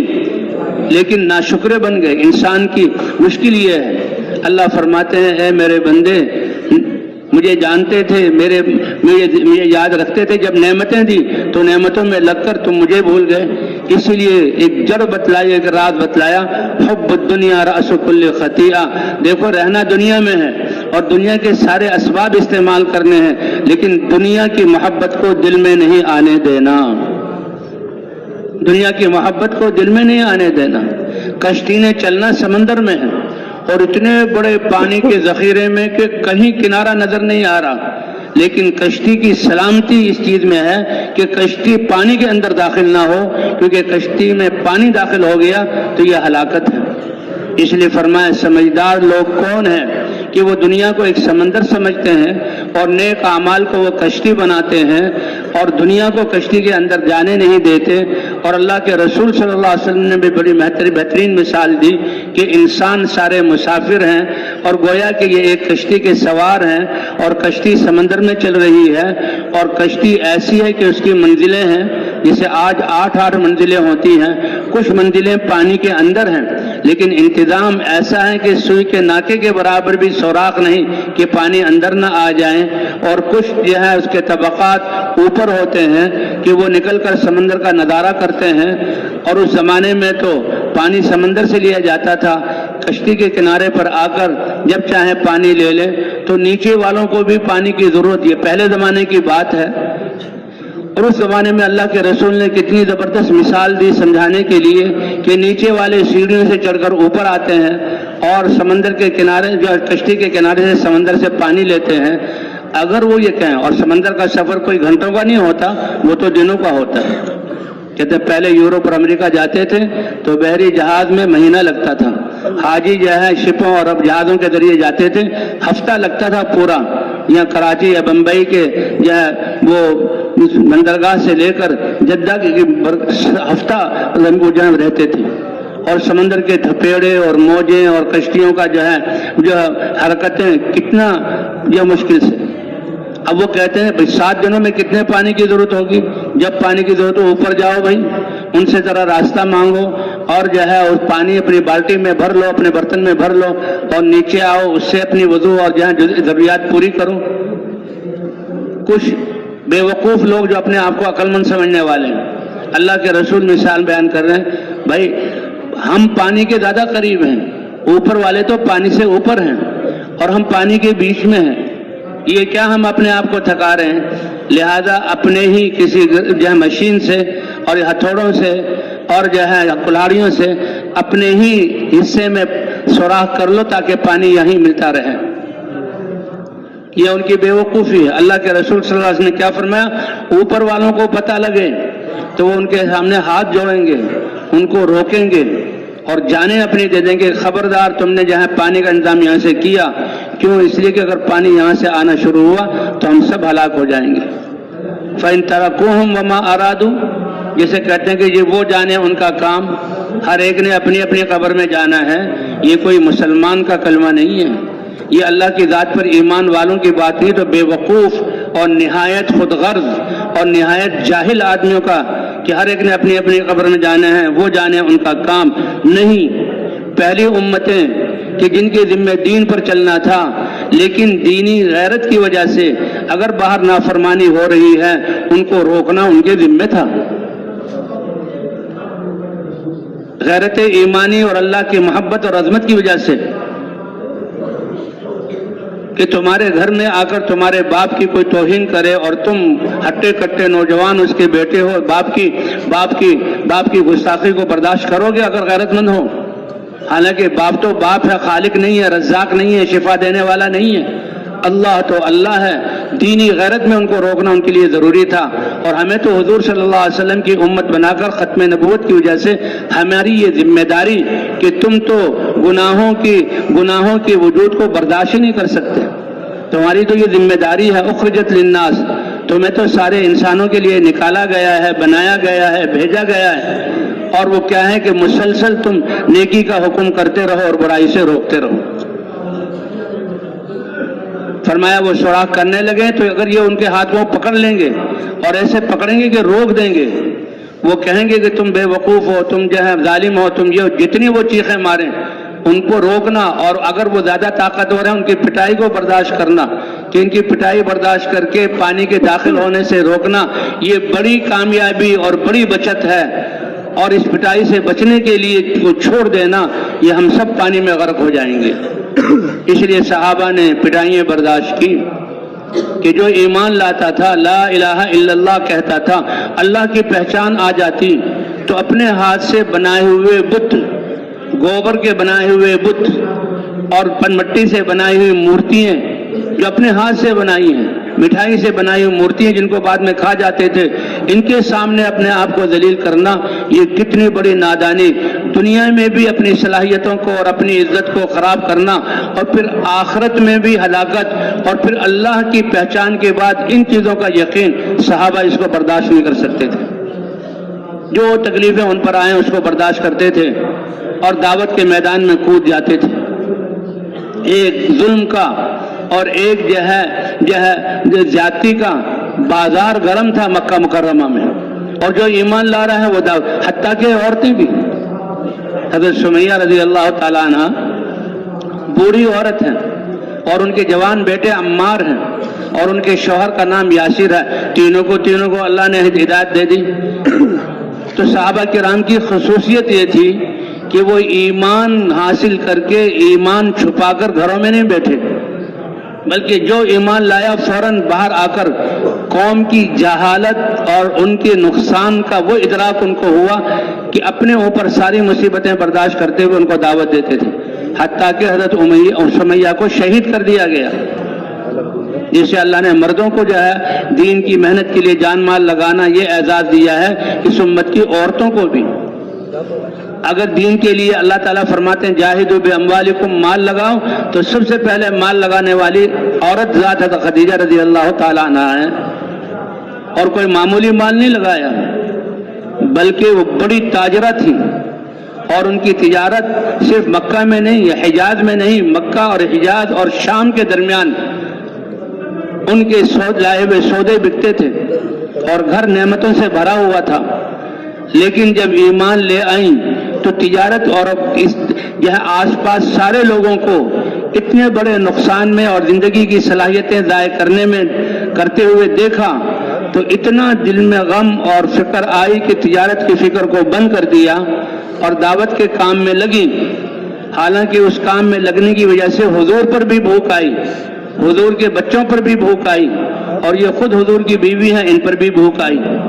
انہوں نے اس کا خیال نہ کیا کہ میرے دین کی محنت کرنے کی وجہ سے حضور بھی بھوکے ہوں گے، ان کو کھانا پکا کر کہاں سے دوں گی، حضور کے بچے بھی بھوکے ہوں گے اور میری ذات پر بھی بھوک آئے گی۔ ایسا دل میں غم اور انسانیت کی ہمدردی کہاں نعمت۔ یہ حضور صلی اللہ علیہ وسلم 25 سال تک کی جو آپ کی عمر ہے، اس میں آپ نے فقر و فاقہ، بھوک اور افلاس میں وقت گزارا۔ خود ابو طالب نے جو حضور کے چچا تھے، اے میرے پیارے بھتیجے، اے نوجوان محمد، تم سرداروں کی بکریوں کو چراؤ، ذرا کچھ مزدوری لے آیا کرو تاکہ گھر کا گزارا چلے، افراد بہت زیادہ ہیں۔ تو حضور کرائے پر بکری چراتے تھے، مزدوری پر بکری چراتے تھے، اور ابھی نبوت نہیں ملی، 25 سال کی عمر تھی۔ کائنات کے حسین ترین انسان حضور صلی اللہ علیہ وسلم، اور 25 سال کی بھرپور جوانی میں آپ کا حسن کمال پر تھا۔ شاعر حسان نے کیا عجیب کہا، وَأَحْسَنَ مِنْكَ لَمْ تَرَقَتْ عَيْنٌ، کہ آپ سے خوبصورت فرشتوں اور انسانوں کی کسی آنکھ نے آپ سے خوبصورت نوجوان کوئی دیکھا ہی نہیں۔ وَأَجْمَلَ مِنْكَ لَمْ تَلِدِ النِّسَاءُ، دنیا کی عورتوں میں سے کسی عورت نے بھی اپنی کوکھ سے آپ سے حسین اور جمال والا انسان جنا ہی نہیں، اور 25 سال کی عمر میں ہے۔ اور آپ کی شادی آپ سے 15 سال بڑی عمر کی 40 سالہ ایک عظیم خاتون جس کا نام خدیجہ ہے، ان سے اللہ کی طرف سے کرائی جا رہی ہے۔ اور ان کی عظمت کہ اللہ کو پتا ہے کہ میرے نبی 40 سال کی صورت میں جو اللہ کا پیغام لے کر آئیں گے، اور لوگ اس سے بے بہرا اور نابلد ہیں، اور وہ حضور کی مخالفت میں اٹھیں گے، تو ان کو سہارے کی ضرورت ہے، تسلی کی ضرورت ہے، ہمت بڑھانے کی ضرورت ہے، اور مالی امداد کی ضرورت ہے۔ اگر وہ مکے کے مردوں عورتوں میں سے، مردوں میں ابو بکر تھے، عورتوں میں ہو سکتے ہیں تو وہ خدیجہ ہیں، اور وہ ان کی بیوی بننے کی صورت میں، حالانکہ آپ 25 سال کے ہیں، وہ جہاں 40 سال کی ہیں، اور 15 سال اور زیادہ ہو گئے جب، تو وہ عظیم عورت تھی کہ اس نے سب کچھ حضور صلی اللہ علیہ وسلم کے دین کے لیے لگا دیا، حتیٰ کہ حضور کے اس گھر میں حضور بھی بھوکے ہیں، بچے بھی بھوکے ہیں، حضرت خدیجہ بھی بھوکی ہیں، لیکن سارا مال لگا دیا۔ اور اس کا اجر اللہ نے کیا عطا فرمایا کہ حضور جب بیت اللہ کی طرف جا رہے ہیں، اللہ نے جبرائیل علیہ السلام کو پیغام دے کر بھیجا اور حضور کو بتایا، اے اللہ کے رسول، آپ کے دین کی محنت کی وجہ سے خدیجہ نے سارا مال لگایا، بھوک اور پیاس آ گئی، تو سنیے رب العالمین نے آپ کی بیوی خدیجہ کو سلام بھیجا ہے، اللہ کا سلام۔ حضرت ابو بکر کو تبوک کے موقع پر آیا، حالانکہ انہوں نے اپنے گھر کو کتنی دفعہ خالی کیا تھا کہ جی میرے دین کی محنت کرو، جان بھی لگاؤ اور مال بھی لگاؤ، جان بھی لگاؤ اور مال بھی لگاؤ۔ کہ ہجرت کے موقع پر 40,000 سونے کی اشرفیاں یا 40,000 چاندی کے سکے حضرت ابو بکر لے گئے، اور یہی کل پونجی تھی، اس سے پہلے بھی لگایا تھا، غلاموں کو خریدتے تھے، آزاد کرتے تھے، ہجرت کرتے ہوئے 40,000 بچے تھے، اور گھر میں کچھ نہیں چھوڑا۔ لیکن بچیوں کی تربیت بھی ایسی کی تھی، یہ نہیں کہ زبردستی، اور ان کو بچیوں کی تربیت وہ اس پر راضی تھی۔ ایک قصہ وہ اس بات کو بتلاتا ہے کہ وہ بچیاں بھی اپنے آپ کو کتنی سعادت میں سمجھ رہی تھی۔ بچیاں ہیں، چھوٹی ہیں، باپ چلا گیا اور ہجرت کر کے چلے گئے اور مستقل چلے گئے، اور مکے کے حالات کتنے تنگ تھے، فقر و فاقہ ویسے ہی۔ جو لوگ دنیا میں محنت کرتے تھے وہ یہ نہیں کہ پراٹھے اور قورمے اور بریانی کھاتے تھے، بالکل سو کے ٹکڑے اور کھجوریں اور یہ پنیر کے ٹکڑے یہ ملتے تھے۔ زندگی کا معیار بہت کم تھا، اور جب پیسے ہی نہ ہو تو ان کا کیا ہوگا۔ لیکن اسماء کی تربیت کیسے کی، قربان جائیں حضرات صحابہ کرام کی کہ انہوں نے اپنے آپ کو کیسے سنوارا اور اپنے بچوں کی کیسی تربیت کی۔ ان کے پیٹ مرغن کھانوں سے نہیں بھرے، ان کے جسموں پر پوشاک ریشمی پوشاک نہیں پہنائی، ان کو اعلیٰ جوتے نہیں پہنائے، ان کو ایمان اور اعمال اور اللہ پر بھروسے والا اور اللہ پر جان و مال لگانے میں کامیابی کے یقین والا بنایا۔ اس لیے ان بچوں کی بھی کتنی قیمت تھی۔ اب یہ قصے ہیں، یہ چھوٹی بچی ہیں اسماء رضی اللہ تعالیٰ عنہ، کیا ان کی شان ہے؟ کہتی ہے میں چھوٹی تھی، حضور صلی اللہ علیہ وسلم نے ہجرت کی، میرے باپ ابو بکر ان کے ساتھ گئے، سارا مال لے گئے، گھر کو خالی چھوڑ دیا۔ جب پیسے ہیں نہیں تو لامحالہ کھانا پینے کا اور کہاں سے آئے گا، بھوک۔ تو دادا جو ہے وہ اس وقت تک مسلمان نہیں ہوئے تھے، ابو قحافہ ان کا نام تھا اور نابینا تھے۔ وہ غم میں کہنے لگے میری بچی ہو، تمہارا باپ عجیب آدمی ہے، محمد صلی اللہ علیہ وسلم کے ساتھ ایسے ہو گیا کہ سب کچھ لے کے چلا گیا اور تمہیں بغیر چیزوں کے چھوڑ گیا اور چلا گیا۔ اب یہ ہے کہ ایمان بنانا، بچوں کی تربیت، تو اس بچی کی تربیت ایسی ہوئی، یہ تو موقع تھا کہ وہ بھی رو پڑتی اور دھاڑے مار کر روتی، دادا کے گلے مل کر روتی، دادا بھی روتے، لوگوں کو پتہ لگتا اور لوگ کہتے یہ کیسا دین ہے کہ اپنے بچوں کو ایسے چھوڑ کر چلے گئے۔ نہیں، ایسی تربیت کی تھی ابا جان، دادا جان، میرے والد نے ہمارے لیے بہت بڑی خیر چھوڑی ہے، یہ یقین بنایا تھا۔ ہمارے والد نے ہمارے لیے بہت بڑی خیر چھوڑی ہے۔ کیا خیر چھوڑی ہے؟ اللہ اور اللہ کے رسول کا نام۔ ہمارے لیے کس کو چھوڑا ہے؟ اللہ کو اور اللہ کے رسول کو۔ اللہ کے دین کے لیے گئے ہیں، معاملہ تو اللہ کے ہاتھ میں،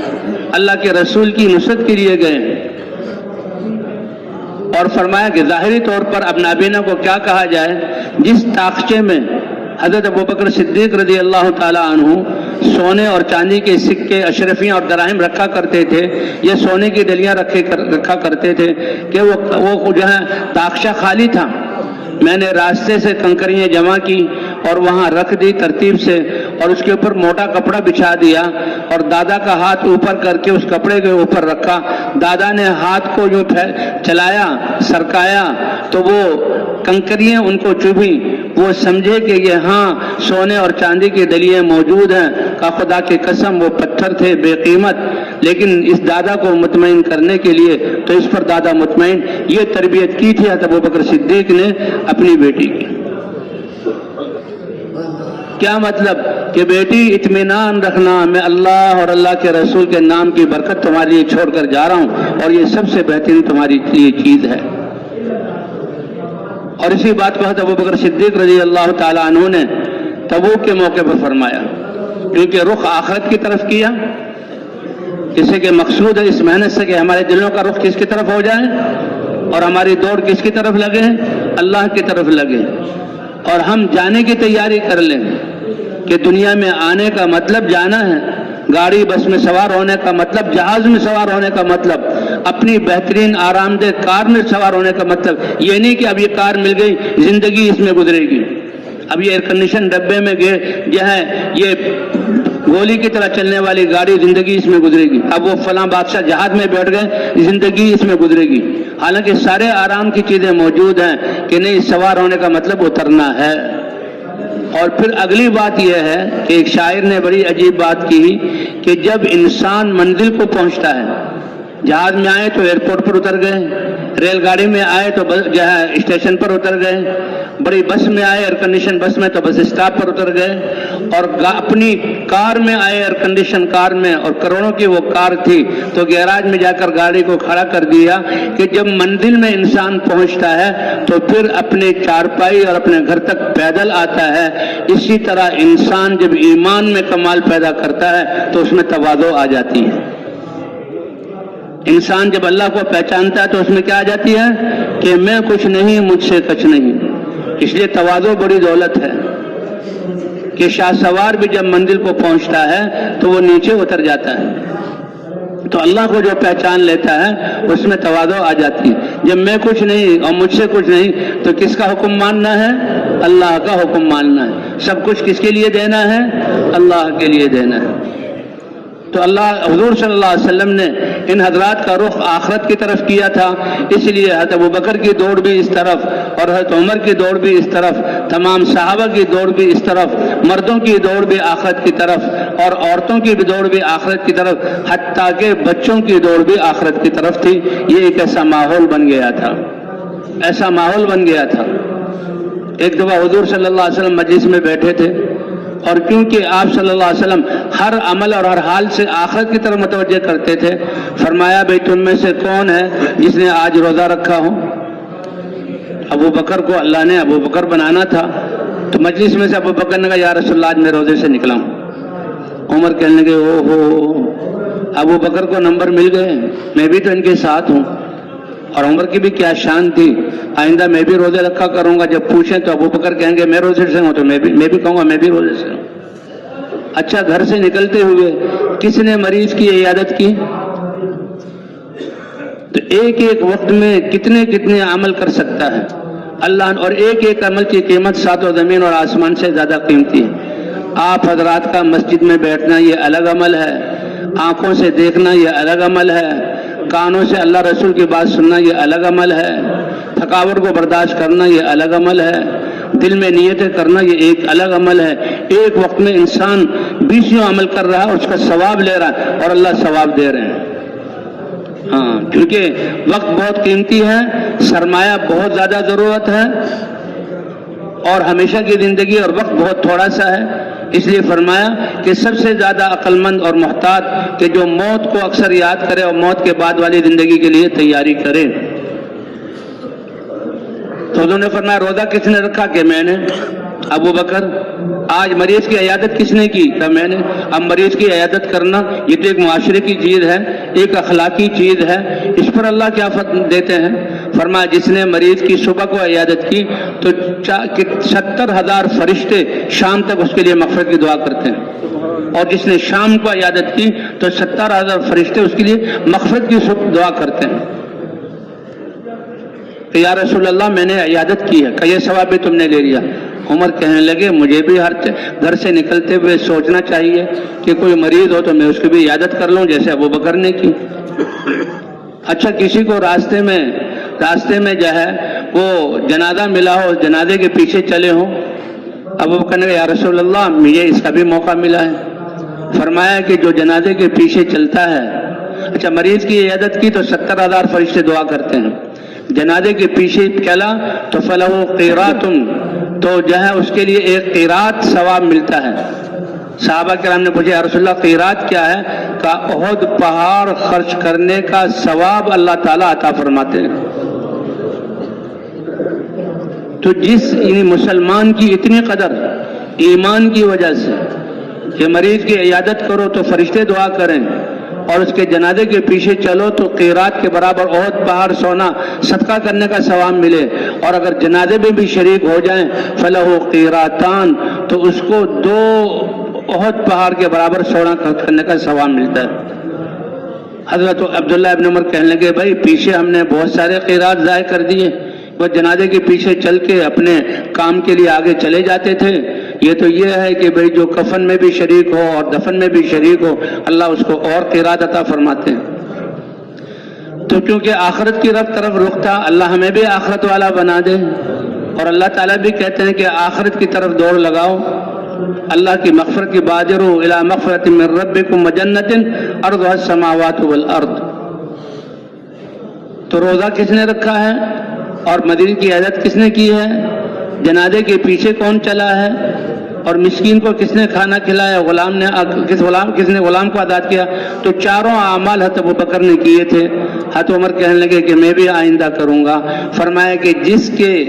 کسی دن میں یہ 4 عمل جمع ہو جائیں اس کے لیے جنت واجب ہو گئی، اس کے لیے جنت واجب ہو گئی۔ اس لیے بھائی اللہ تعالیٰ نے ہمیں مشیع اعمال کے لیے اعضاء دیے ہیں، اور یہ اعضاء سرمایہ ہیں، ان سے صادر ہونے والے اعمال یہ ہیں انسان کا سرمایہ، اور یہ ہر وقت یہ سرمایہ انسان کے ساتھ ہے۔ ایمان لانے سے لے کر جتنی بھی عبادات ہیں اس کا نور انسان کے ساتھ ہے، وہ کم نہیں ہوتا، قبر میں بھی جائے گا، میدان حشر میں بھی اس کے ساتھ ہوگا۔ اس لیے حضور صلی اللہ علیہ وسلم نے فرمایا کہ سب سے قیمتی بھائی انسان کا وہ ہے جو دنیا میں بھی فائدہ دے، کیونکہ جب یہ سرمایہ مومن کے ساتھ ہے اور کائنات کو اس کا شعور ہے تو پہاڑ اس کے لیے جھکیں گے، صحرا اس کو راستہ بتلائیں گے، سمندروں کے اوپر سے یہ گزرے گا، ہوائیں اس کو فائدہ پہنچائیں گی اور کائنات کی ساری کائنات اس کے سامنے جھکے گی۔ اس لیے کہتے ہیں جب نیک آدمی قبر میں رکھا جاتا ہے تو وہ کہتی ہے جتنے لوگ میرے اوپر سے گزرتے تھے سب سے اچھے تم لگتے تھے کہ تمہارے ساتھ ایمان کی روشنی، نمازوں کا نور اور تمہارے اخلاق اور عبادت، تلاوت، دعوت کا نور، کہ یہ انسان میرے اندر آئے گا، آج تم میرے حوالے کیے گئے تو میرا معاملہ بھی دیکھ لو گے۔ تو اس لیے اللہ نے کامیابی کی مایا انسان کے اندر رکھی ہے، دل کے یقین کا ٹھیک ہونا اور اعضاء کے استعمال۔ اور اگر اللہ نے دنیاوی نعمتیں دی ہیں، تجارت، زراعت، بادشاہت، تو ان میں بھی اللہ کے احکام پر چلنا۔ اس لیے فرمایا وہ بادشاہ جس نے اپنی رعایا کا حق ادا کیا ہو اور عدل قائم کیا ہو، اللہ تعالیٰ اپنے عرش کے سائے میں اس کو جگہ عطا فرمائیں گے۔ سبعۃ یظلھم اللہ فی ظلہ یوم لا ظل الا ظلہ، 7 قسم کے وہ افراد ہوں گے اور ہر قسم میں کروڑوں انسان ہوں گے، آدم علیہ السلام سے لے کر ہمارے قیامت تک آنے والے انسانوں میں، ان میں وہ سربراہ اور وہ چودھری اور وہ عہدے والے کہ اللہ نے ان کو یہ عہدہ دیا اور امتحان کے لیے دیا اور انہوں نے اس میں عدل قائم کیا، تو دنیا میں بھی اللہ عزت دیں گے اور آخرت میں اللہ اپنے عرش کے سائے کے نیچے جگہ دیں گے۔ یہ گریڈوں والے اور عہدوں والے اور مناصب والے پیشی تو ان کی اس حال میں ہوگی کہ ان کے ہاتھ پیچھے بندھے ہوئے ہوں گے، اللہ کے دربار میں پیش ہوں گے، اور جب اللہ دیکھیں گے کہ انہوں نے یہ حق ادا کیا، میں نے ان کو یہ بادشاہت دی تھی، میں نے اپنے بندوں پر ان کو زور اور سلطنت دی تھی، انہوں نے میرے بندوں کے ساتھ اچھا معاملہ کیا، ہاتھ کھلوا دیے جائیں گے اور کہا جائے گا عرش کے سائے کے نیچے ان کو کھڑا کر دو جب تک سارے کائنات حساب و کتاب ان کا مکمل ہو، 50,000 سال کا دن عرش کے سائے میں ان کو بٹھا دو۔ کہ حضرت عمر ابن عبدالعزیز، ان کو جب سارے 22 لاکھ مربع میل کی ان کو بادشاہت ملی تو عبد الملک ابن مروان کے بھائی عبدالعزیز کے یہ بیٹے تھے، عبد الملک ابن مروان کی بیٹی شہزادی فاطمہ ان کی بیوی تھی، خود بڑے خوبصورت اور نوجوان اور بڑے بانکے اور سب سے بہترین کپڑا پہننے والے، سب سے اچھی خوشبو، لیکن تھے نیک دل اور متقی۔ حضور خواب میں آئے اور فرمایا دیکھو میری امت کی باغ ڈور تمہیں دی جائے گی، تم میری امت کے ساتھ اس طرح کا رویہ اختیار کرنا جسے ابو بکر اور عمر نے کیا۔ کے باوجود سلطنت ملنے کے بعد ابو بکر نے جو وظیفہ استعمال کیا اتنا کہ جو کوئی عام مسلمان گھرانہ جس میں اتنے افراد ہوں جتنے حضرت ابو بکر کے خاندان کے افراد ہیں، جو وظیفہ ایک عام مسلمان کو ملے گا وہی ابو بکر کو ملے گا۔ اور کہتے ہیں اس میں ایک قسم کا روٹی اور ایک قسم کا سالن ملتا تھا، اور گھر والے کیونکہ جو ہے بڑے گھرانے سے تھے، پہلے عیش و آرام میں زندگی گزاری تھی، تو ایک طرح کا کھانا کھاتے ہوئے دل میں یہ آیا کہ کوئی میٹھا بھی ہو جائے۔ آج کتنی نعمتیں ہمارے دسترخوانوں پر ہوتی ہیں اور کتنا ہم اس کا شکر ادا کرتے ہیں۔ پانی کی کتنی اقسام، چاولوں کی کتنی اقسام، سالن اور سبزیوں کی کتنی اقسام، کتنے قسم کے گوشت آج اللہ ہمیں دسترخوان پر دے رہے ہیں اور کتنی آسانی سے دے رہے ہیں۔ اور حضرت ابو بکر صدیق کے یعنی خلیفہ رسول ہیں اور آخرت کے اعتبار سے اتنا بڑا مرتبہ ہے، لیکن گھر کی زندگی ایسی سادہ۔ تو ایک دفعہ گھر والوں نے، 2 روایتیں ہیں کہ اسی جو سونا ملتا تھا خرچ کے لیے اسی سے تھوڑا سا توڑ کر سونے کی مقدار بنائی اور ایک دفعہ میٹھی چیز پیش کر دی۔ حضرت ابو بکر بہت حیران ہو گئے کہ میرے لیے جو وظیفہ تھا وہ تو اتنا کہ کھانے کے روٹی اور سالن مل سکے، یہ میٹھا کہاں سے آیا کہ ہم نے توڑ کر رکھا تھا۔ فوراً جو نگران تھا اس کو پیغام بھیجا جو منشی تھا کہ میرے وظیفے میں سے اتنا کم کر دیا جائے کیونکہ یہ میری حاجت سے زیادہ ہے۔ اور کہا جب انتقال ہونے لگا تو جتنے سال انہوں نے خلافت کی تھی اور جتنے مہینے انہوں نے وظیفہ لیا تھا، حالانکہ کتنا امت کے لیے کام کیا اور کتنا تھوڑا سا وظیفہ لیا، لیکن حساب کر کے لکھا ہوا تھا، فرمایا میں دنیا سے جا رہا ہوں، اللہ کے سامنے میں اس حال میں پیش ہونا چاہتا ہوں کہ میری فلاں جگہ زمین ہے، میرے انتقال وصیت کر دی تھی اس کو بیچا جائے، اور بیچ کر اس زمین کی قیمت میں سے جو وظیفہ میں نے ان سالوں میں لیا ہے وہ سارا مال جو ہے بیت المال میں جمع کر دیا جائے۔ میں نہیں چاہتا کہ اللہ کے سامنے پیشی ہو اور مسلمانوں کے بیت المال میں سے میرے حصے میں کوئی مال ہو۔ اس لیے بھی اللہ کے راستے میں نکلے ہیں، اس بجلی کو جیسے چاہیں استعمال کریں، پنکھے کو جب چاہیں چلا دیں، اور جب چاہیں ہم جو ہے وقف کی چیزوں کو استعمال کریں۔ نہیں بھائی، احتیاط، بقدر ضرورت کی اجازت ہے، تربیت اسی لیے کی جاتی ہے، اور نکلے ہم اپنے آپ کو بنانے کے لیے اسی لیے ہیں کہ ضرورت سے زیادہ استعمال نہ کریں۔ کلو وشربو، کھاؤ اور پیو، ولا تسرفو، اور اسراف نہ کرو، ضرورت سے زیادہ استعمال نہ کرو۔ یہ تو علماء سے پوچھنا پڑے گا، زندگی کے معیار کو دیکھنا پڑے گا، اور ہمارا دین تو اتنا محتاط ہے کہ اگر نہر کے کنارے پر بیٹھے ہوئے وضو کر رہے ہو تو بھی اسراف نہ کرو۔ اب یہ اے اللہ کے رسول، نہر میں تو پانی جاری ہے، پیچھے سے آ رہا ہے اور جا رہا ہے، وہاں تو کتنا پانی استعمال کر لیں۔ چلیں ٹوٹی ہے، وہ تو موٹر سے پانی آتا ہے، بجلی استعمال ہوتی ہے، ہینڈ پمپ سے خود کھینچنا پڑتا ہے، کنویں سے نکالنا پڑتا ہے، تو یہ تو نہر کا نہیں۔ تم اللہ کے بندے ہو، اللہ کے امر کے پابند ہو۔ یہ بجلی جو حکومت والے دیتے ہیں، یہ میٹر کیوں لگاتے ہیں؟ سوئی گیس جو آتا ہے اس کا میٹر کیوں لگتا ہے؟ کہ وہ ایک ایک ذرے کا حساب لیتے ہیں، تو وہ تو تمہیں نفع دیا اس کا، اور اللہ تعالیٰ اپنے احکام کا تمہیں مکلف بنا رہے ہیں، اور ایک معاشرے کو سیدھا کرنے کے لیے، نظام کو ٹھیک بننے کے لیے اللہ نے یہ احکام دیے ہیں۔ اس کا انعام عزت اور اطمینان کی صورت میں اللہ دنیا میں بھی دیں گے، اور اس کا انعام اللہ جنت اور اپنی رضا کی صورت میں آخرت میں عطا فرمائیں گے۔ یہ حکم ویسے ہی نہیں ہے، یہ حکم ویسے ہی نہیں ہے۔ یا رسول اللہ، نہر پہ کیا اسراف؟ کہ نہیں، تمہاری تربیت ایسی کہ منہ دھونے کے لیے جتنے پانی کی ضرورت ہے، ہاتھ دھونے کے لیے جتنے پانی کی ضرورت ہے، پاؤں دھونے کے لیے جتنے پانی کی ضرورت ہے، اگر زیادہ استعمال کرو گے تو یہ اسراف ہوگا۔ تو اصل ہمارا سرمایہ یہ ان اعضاء کو اور اللہ کی دی ہوئی نعمتوں کو اللہ کے حکم کے مطابق استعمال کرنا، اور اس استعمال کے ٹھیک کرنے کے لیے اپنی نمازوں کو بنانا، کہ نماز ایک 5 دفعہ اللہ اپنے دربار میں حاضری ملاقات کا بہانہ بنایا ہوا، اور مؤذنین کی اذان کے کلمات سے اللہ تعالیٰ بلاتے ہیں اپنے گھر کی طرف، اور یہ اذان کتنی بڑی دولت ہے اور اسلام کا شعار ہے، اور مسلمانوں کے لیے کتنی بڑی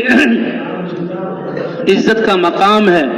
کہ فیجی جو دنیا کا آج کے نقشے کے اعتبار سے مشرقی آخری کنارہ فیجی کا جزیرہ، جو سمندر کے درمیان جہاز سے دیکھو تو ایک چھوٹا سا نقطہ نظر آتا ہے،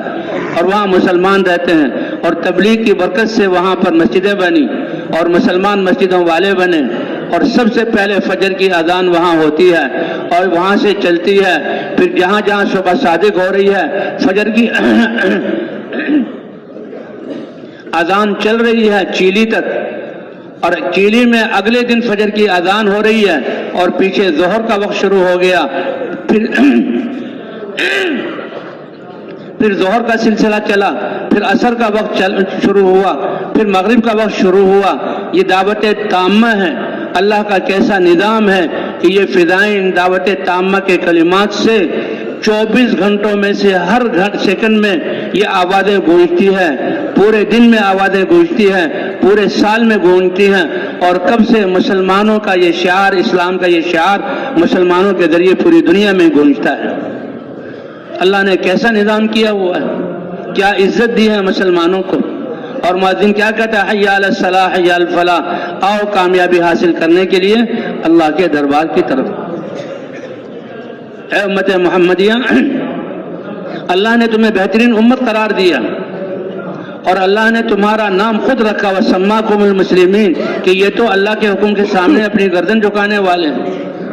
اور اے میری امت، تمہیں اللہ نے عبادت کا دن بھی تمہارے لیے خاص کیا، اور وہ 7 دنوں کا سردار جمعے کا دن،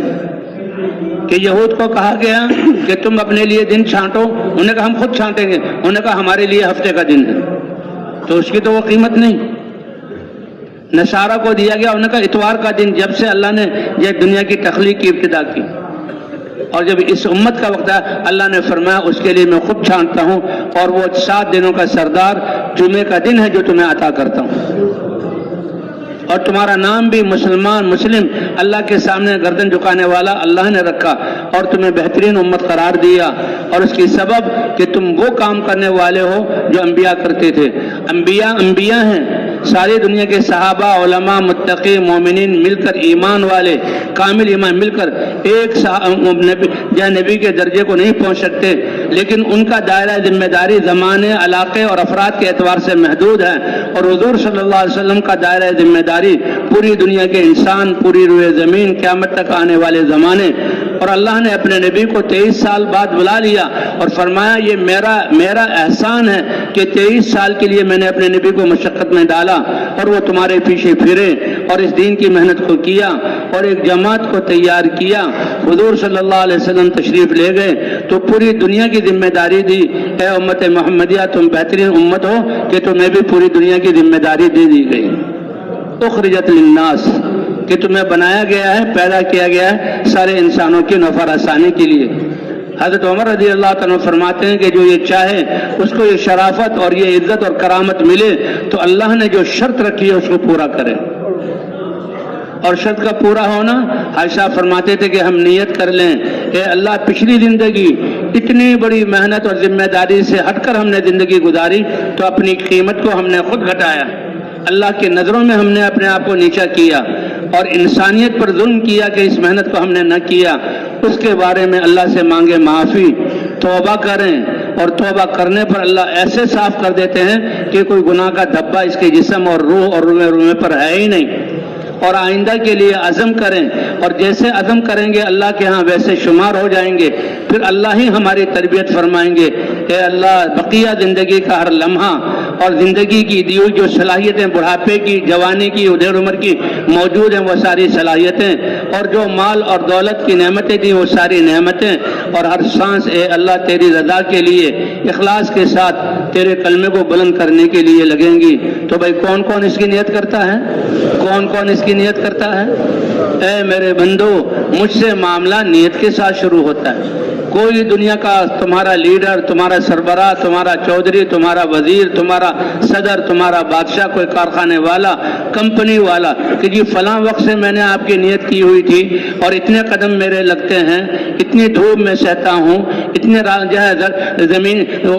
فضاؤں کے غبار میرے جسم پر پڑتے ہیں، اتنی دفعہ مجھے ٹھوکریں لگتی ہے، اتنی دفعہ میرا پسینے کا قطرہ بہتا ہے، اتنی بھوک کی لہریں اور پیاس کی لہریں میں برداشت کرتا ہوں، اس کا بھی کچھ دے دیجیے۔ انہوں نے کہا بھائی ہم مخلوق ہیں، ہمارے پاس خود محدود ہے، ہم خود بخیل اور فاقے سے ڈرتے ہیں، ہم نہیں دے سکتے۔ اللہ فرماتے ہیں آؤ میرے راستے میں، تمہارے قدموں کا ثواب بھی دوں گا، تمہاری ٹھوکروں کا ثواب بھی دوں گا، ہر بھوک کی لہر کا ثواب بھی دوں گا، ہر پیاس کی لہر کا ثواب بھی دوں گا، لوگوں نے جو تانے سے اس کا ثواب بھی دوں گا، حتیٰ کہ تمہارے جسم پر جو غبار پڑا ہے اس کو جنت کی خوشبو بنا کر تمہارے اوپر نچھاور کروں گا۔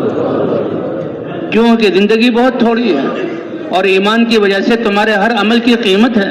یہ ہے ہمارا سرمایہ، اسی کی محنت ہو رہی ہے۔ اللہ کی طرف دوڑ لگاؤ، آخرت کی طرف دوڑ لگاؤ اور اعمال کا سرمایہ کر لو۔ اور سب سے بڑا عمل جو مہا اعمال ہے جس سے سارے اعمال زندہ ہوتے ہیں، نبیوں کی ذمہ داری اپنے دائرہ نبوت میں، حضور کی ذمہ داری ساری انسانیت کی، اور تم ان کی امت ہو اس لیے بہترین امت قرار دیا اور کہا ساری انسانیت کے لیے بھیجے گئے ہو۔ تو بھائی ساری انسانیت کی نیت کر لیں گے اور آئندہ یہ عزم کریں گے تو اللہ فرماتے ہیں اپنے علم میں سے میں علم عطا کروں گا اور اپنے حلم میں سے میں حلم عطا کروں گا۔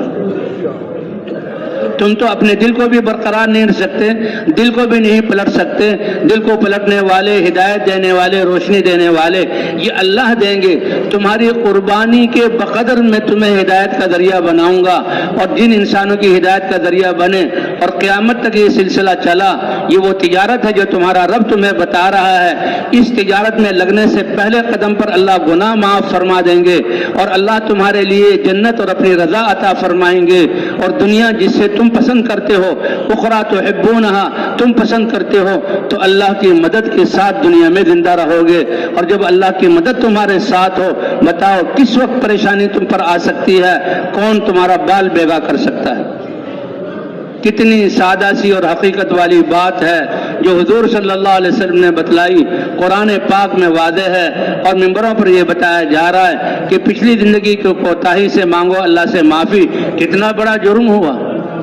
نماز چھوڑنے کو جرم سمجھتے ہیں، روزہ نہ رکھنے کو جرم سمجھتے ہیں، واقعی یہ جرائم ہیں۔ ان کی تحقیر یا ان کو چھوٹا بنانا مقصود نہیں، وہ تو ذرہ برابر بھی اللہ کے نافرمانی یا ہلاکت کا سبب ہے، لیکن اتنا بڑا عمل کہ جس کے ذریعے سے ساری نیکیاں زندہ ہوں اور ساری برائیاں ختم ہوں، اور قیامت تک آنے والے انسانوں کی کہ ہماری اس محنت پر اللہ ہدایت کی ہوائیں چلائے، ہم سے یہ کام چھوٹا تو کتنی بڑی زیادتی ہوئی ہم سے اپنے جانوں پر۔ اس لیے ربنا ظلمنا انفسنا، کہ اللہ ہم نے خود اپنی جانوں پر ظلم کیا۔ تو بھائی آئندہ کا وقت اس کو اس محنت کے لیے مقصد بنا کر کرنا۔ تم نے نیت کر لی، اللہ اس محنت والا شمار کر لیں گے، اور تم سچے ہو گئے اس نیت میں تو اللہ تمہاری تربیت فرمائیں گے۔ اللہ اپنے علم میں سے علم دیں گے اور اپنے حلم میں سے حلم دیں گے، اور تمہاری قربانیوں کا جب معیار اس سطح تک پہنچے گا جو اللہ کو پسند ہے، پھر اللہ ہدایت کا سورج طلوع کر کے کفر اور شرک اور نافرمانی کی ساری اندھیریوں اور سیاہیوں کو مٹا دیں گے، کہ اس میں قوموں کی قومیں ان فضاؤں میں آنے والی جن میں تمہارے گشت ہوئے، تم دعوت لے کر پھرے، تم ذکر کے ساتھ پھرے، تمہارے جسم کی تھکاوٹ کے سانس چڑھے، اور تمہارے جسم سے دعوت کے اور تمہارے ذکر کے دعاؤں کے انوارات جو نکلے، یہ فضائیں ایسی پاک ہو گئیں کہ جو بھی ان فضا میں آ جائے گا اس کا دل گواہی دے گا کہ واقعی کامیابی اس طریقے پر چلنے میں ہے جس کی طرف یہ اللہ والے ہمیں بلا رہے ہیں۔ وَرَأَيْتَ النَّاسَ يَدْخُلُونَ فِي دِينِ اللَّهِ أَفْوَاجًا۔ تو بھئی نیت کی سب نے انشاءاللہ؟ تو اس کے لیے بھائی اس کی علامت کہ اس مجمع میں سے جن ساتھیوں کے 4 مہینے نہیں لگے وہ تو کھڑے ہو کر اپنے آپ کو اللہ کے سامنے پیش کریں، اے اللہ ابھی زندگی کا وقت باقی ہے، 4 مہینے پورے کر کے میں جاؤں گا اس محنت کو سیکھ کر، تاکہ ساری زندگی کا کوئی لمحہ بھی ضائع نہ ہو، اور میری زندگی کا ہر لمحہ اور ہر استعداد ساری انسانیت کے فائدے کے لیے۔ ارحموا من فی الارض، تم زمین والوں پر رحم کرو، میرے بندے روٹھے ہوئے جو مجھ سے جو ہے باغی ہو چکے ہیں ان کو مجھ سے ملا دو اور ان سے توبہ کروا لو، ان کو دین پر لے آؤ اور دین کی محنت پر لے آؤ، تو اللہ رب رحمان تم پر رحم کرے گا۔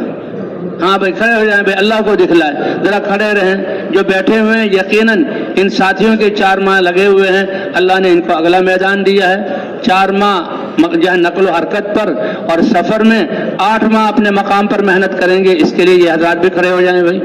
8 ماہ کی زندگی ہے ہی ہماری اس لیے، یہ ہے ہی اسی لیے۔ یہ جو اعمال ہیں حضور کی محنت کے، ان اعمال پر دوام، دعوت، تعلیم و تعلم، ذکر و عبادت اور خدمت، ان اعمال کے اندر ہم نے رہنا ہے، اس میں ہماری تربیت ہے۔ اور جیسے ذمہ داری مردوں کی ہے ویسے ہی اللہ نے ہماری عورتوں کو بھی یہ ذمہ داری دی ہے۔ اس ذمہ داری میں سب برابر ہیں، اس میں ہماری طرف سے ذاتی نہ ہو، ظلم نہ ہو، ان کے حق کو دبانا نہ ہو، تاکہ میاں اور بیوی مل کر ہمارے بچے بھی دعوت کی بنیاد پر تربیت پائیں اور وہ اپنی زندگی کو اسی بنیاد پر گزاریں جسے صحابہ کرام کے بچے ہوتے۔ تشریف رکھیں بھائی، تشریف رکھیں۔